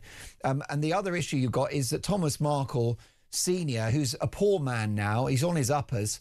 He spent $750,000 on her education. He gave her everything and was the single parent for about 7 years. God knows where Doria was at the time. Angela, what about the king? What do you think he makes of all of this? Because you've got to help me with the facts here. Was the king informed about this Jordan trip or not? Well, what they said was that Buckingham Palace was notified. Now, you've got lots of things around that. We didn't hear about it, the average person, until just before they left. So they could have done the same thing then, not asked for it, just said it. The same way with Lilibet. They told the late Queen that they were going to do that, but they didn't actually ask. Right, so it wasn't really a question of permission, it was more a case of we're going to Jordan, it or lump it. But you see, they think like it or lump it, but if they just put it down, people think, well, they've told them. It's not a case of that. It's just like putting a note through the letterbox after they've gone. Most definitely. And what about the role of the UK ambassador to Jordan? Tell me more about his position on this. Well, he didn't actually ask them. Nobody asked them, but they're not allowed to do that because they mustn't come because it's private. It's they're not British, they're not royal, they're just ordinary people who came, and they can't just march in and imply that they wanted. And what they've said is absolutely what United Kingdom wants, because it wasn't and it hasn't been. So it's a disgusting trick. But you see, Meghan's going to places now without being asked. And making them very difficult. She did the Paris Fashion Week in October, she did at Kardashians November, and now the embassy. She goes places, she couldn't care less. A lot of people don't want to ask about her anymore. Neither of them seem to have any sense of behaviour. No, and decorum, and of course they want to have their cake and eat it, leave the royal family, have their freedom, and yet at the same time go on a world privacy tour following Megxit and pretending to be royals on these international trips, which, Angela, have been roundly condemned by the very respected former Conservative minister Tim Loughton, who told the Mail newspaper it was entirely inappropriate that the Sussexes were guests of the ambassador, given the couple's claim to be private citizens. Last but not least, Angela, on this, even the Jordanian royal family are not happy with the visit. No, they didn't want to see him. The senior people, they just said no, and they avoided them. So you can see that they don't think anything of them because they're very close to William and they got on very well and they've watched football together and they could see the intelligence that they don't then go and make friends with Harry, who is behaving very badly. You know, he thinks everybody, they're all stupid, but actually it was quite right that you avoid them. But they think if they go to a British place, then they're British, just for the moment. Angela Levin is the doyenne of royal journalism. Always the greatest privilege to have you, Angela. What you don't know about the royal family is not worth knowing. Of course, the former biographer of Harry as well. My thanks to the brilliant Angela Levin. Much more to come. Talk Breakfast, 9:44.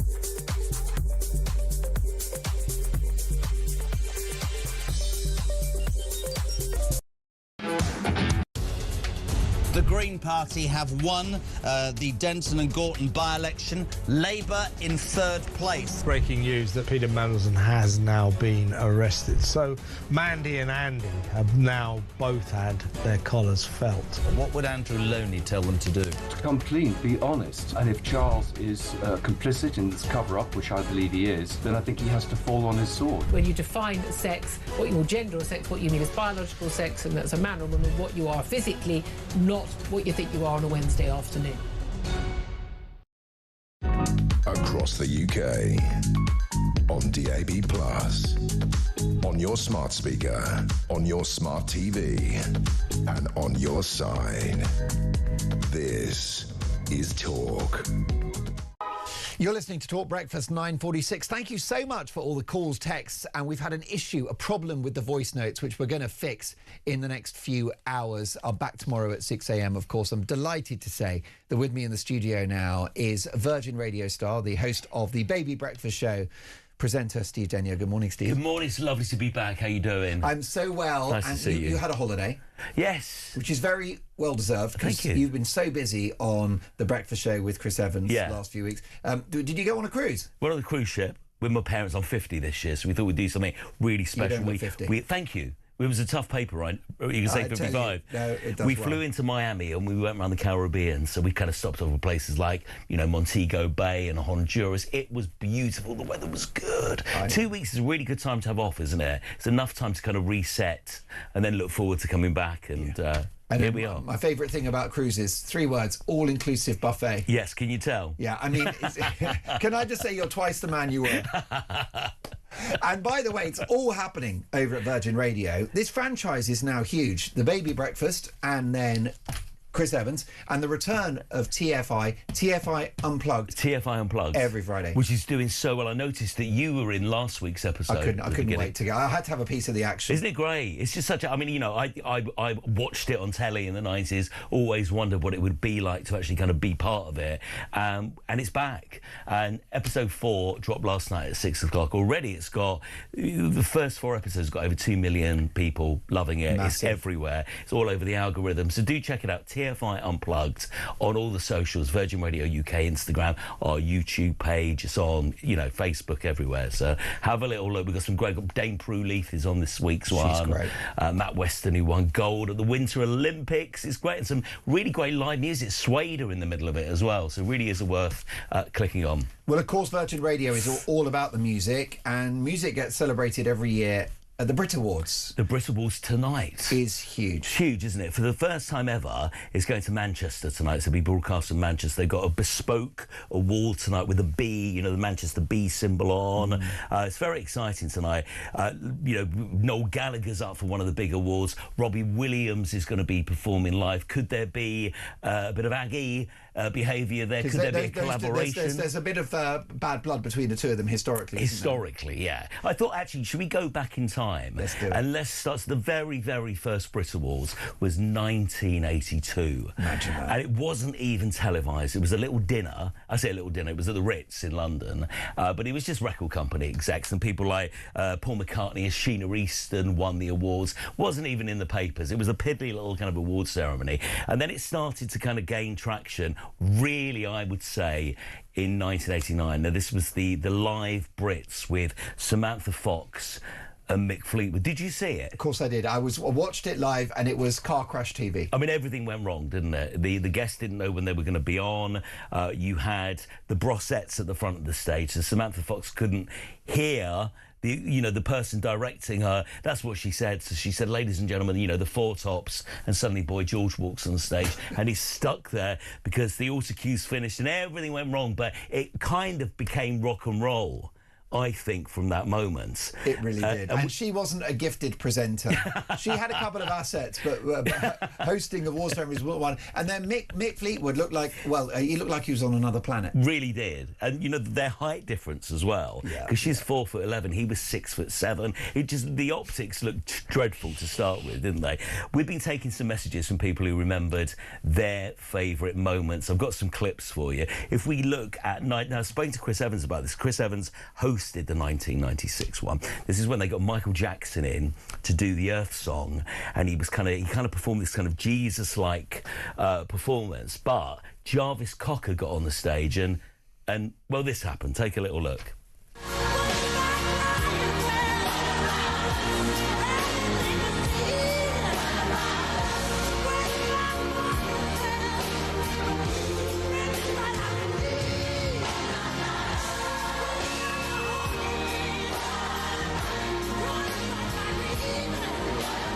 So if you're listening on the radio, you see the Brit Awards, you've got Jackson on stage and Jarvis Cocker just getting in the way, posing.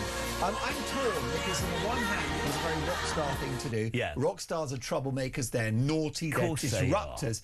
On the other hand, you've got one artist interrupting another artist. Yes. And he was arrested as well. Jarvis Cocker was arrested, and the story is Bob Mortimer, who was previously, in another life, a lawyer, had to go to the police station and basically sort the incident out. But completely rock and roll. That was one of the live shows in the 90s when it came back to being live.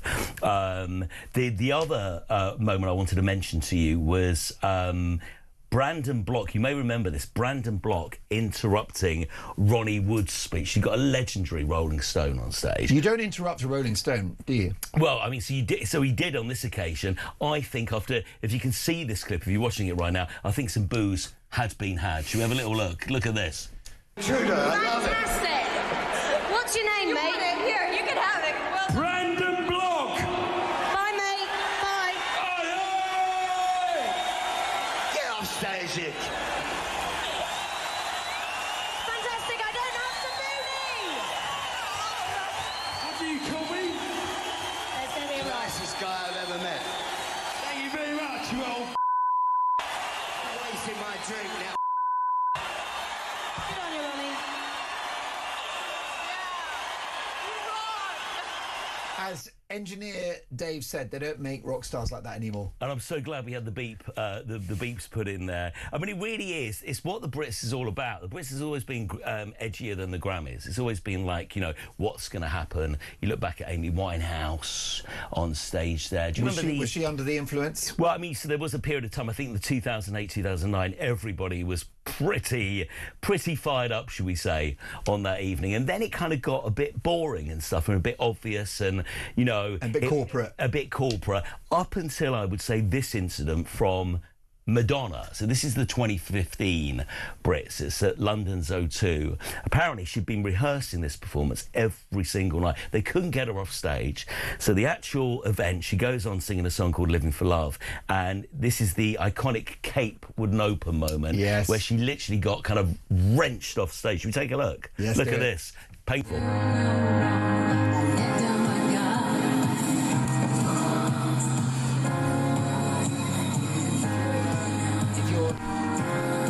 On the radio, and she's got this massive cape, but then she gets sort of tugged backwards. I mean, this could have been the end of Madonna. I mean, literally, she was tugged down 5 steps there on the floor. And I've heard that Madonna does not like being tugged. So. I hear the same. And literally, she was taken to A&E afterwards. But you know, testament to her, she got up. Show must go on. Just continued. What a you know, pro. the cameras didn't know where to kind of to look at, so they kind of blurred the action for a bit. But she was back up. A couple of other people who were listening said Jerry Halliwell's Union Jack dress, which apparently was just a normal dress, but they sewed a tea towel on it at the last minute, and it became one of the most iconic. That was from the 90s. Have you got any favourite moments? I do. Well, Elton John got a Lifetime Achievement Award in the 80s. He wasn't happy, was he? No, it was about 86, 87, and he wasn't happy because he felt insulted that it was somehow the industry is saying, this is the end of your career, you know, good night and good luck. Yeah. And he's like, I'm a current artist. Yeah. I'm in the charts. So he just walked on stage and just said, thanks for the wig, and then walked off. He did, didn't he? Yeah. He's always been that kind of forward-facing artist. Oh, I mean, he's great for his rants. Do you remember that he won another award? It wasn't the Brits, it was another, maybe the Grammys, when he was complaining about Madonna lip syncing. Yes. But Madonna were a live act, didn't he? Yeah. He absolutely went for it. He was effing and jeffing, and this is what we want from our rock stars, isn't it? Yeah, so tonight the show is live, and it's on ITV, and it's on at 8:15, and there are some big moments tonight. You know, Harry Styles is opening there. Like I say, you have got Noel Gallagher. Now, see, I still think there could be an Oasis performance tonight. It's the first one in Manchester. Would be huge. Noel Gallagher is going to win the Songwriter of the Year, which is a huge award, even though he hasn't written any songs in the last year. But don't get that in the way of somebody winning a new award. Is that award in relation to new material, or is it some sort of historic? I think it's a legacy pat on the back. See. But like I say, you know, he's in the same building as Robbie Williams. Both artists have had beef in the past, but they've grown up, haven't they? Noel called Robbie fat. Yes, the fat one from Take That. Perfect. So the $1 million question is whether Liam will be in the building or not. Will he be in the building? He said this week he wouldn't, but you never know, do you? And it could be it could be quite a moment. It would actually be really nice to see Noel and Robbie together. I'd love to see in one it. place. Do you think that Oasis are now totally back? Are they an unstoppable force again? Are we going to see more tours and then maybe new album? Well, I hoped we would this year. It would seem from Liam Gallagher's tweets that they're going to do possibly a big anniversary for Nebworth next year, and that's when new stuff. But I hear they have been making new stuff, and that is the plan. I think actually they probably just want a year off after all of those shows, because the shows went down so well last year. Yeah, were they a success? They were an astounding success. They didn't miss one show, and they seemed to really enjoy it. As the tour went on, they seemed to really love it. And do you think they still got it? I mean, what about Liam's voice? Yeah, I mean, to all intents and purposes, it got better as that show went on, and everybody said that, you know, he was well and truly back. Obviously, he's not drinking anymore. He was training. He was. It's a nice 360 moment, isn't it, to see an artist back and really in there in person. And the Brits, finding the right host is the great challenge, isn't it? And Chris Evans was a great host in the 90s. Yeah, he did it 3 times. Three times. Yeah. And what about Jack Whitehall, comedian? He's been coming back loads of times now to do that. So that must be a success too. He's good. He's edgy. He's naughty. Fun. A bit naughty. You don't quite know. I thought Anton Deck did a really good job 10 years ago. But I think Jack's proved himself to be a really great live compere. You know, somebody who's not governed by the auto cue and can reflect on live unfolding moments. And with the Brit Awards, as we've proved, there's quite a few. Most definitely. Peter Cardwell is live. Peter, any Brits memories? Brits memories. I wasn't there, but of course I remember the one that went... What was the one that went really badly with the hosts that were different? Sam Fox and Mick Fleetwood. It went really, really badly. I remember lots of bad behaviour in the 90s as well, sort of A1 and 5 and all those boy bands. I remember them. All sort of... I think, yeah, it was all a bit racy, I think, at various points. Well, it's exactly like politics, isn't it? Booze, big egos... reputations at stake. Dodgy hairstyles in the 90s, yeah, certainly. So we will be talking about the politics of the day and what has happened in Gorton and Denton on the programme, certainly. But there's also the small matter of World War III. America has bombed Iran today. Iran has bombed Israel. Israel involved in the strikes in Iran as well. So we'll be talking to our Middle East correspondent, Yotam Confino, as much as he can. He's in and out of shelters, so as much as he can, he'll be talking to us on the programme. We'll also talk to Graham Stringer, the Labour MP for Blakely and Middleton, who will give us his thoughts on what's happened militarily. Got a statement from this Foreign Office about Iran must never be allowed to develop a nuclear weapon, and that is why we have continued supported efforts to reach a negotiated solution. But the UK did not participate in these strikes. So it'll be interesting to see where the special relationship is. We'll talk about that too. And of course, the dramatic fallout from Gorton and Denton yesterday. Most definitely. I'm so confused.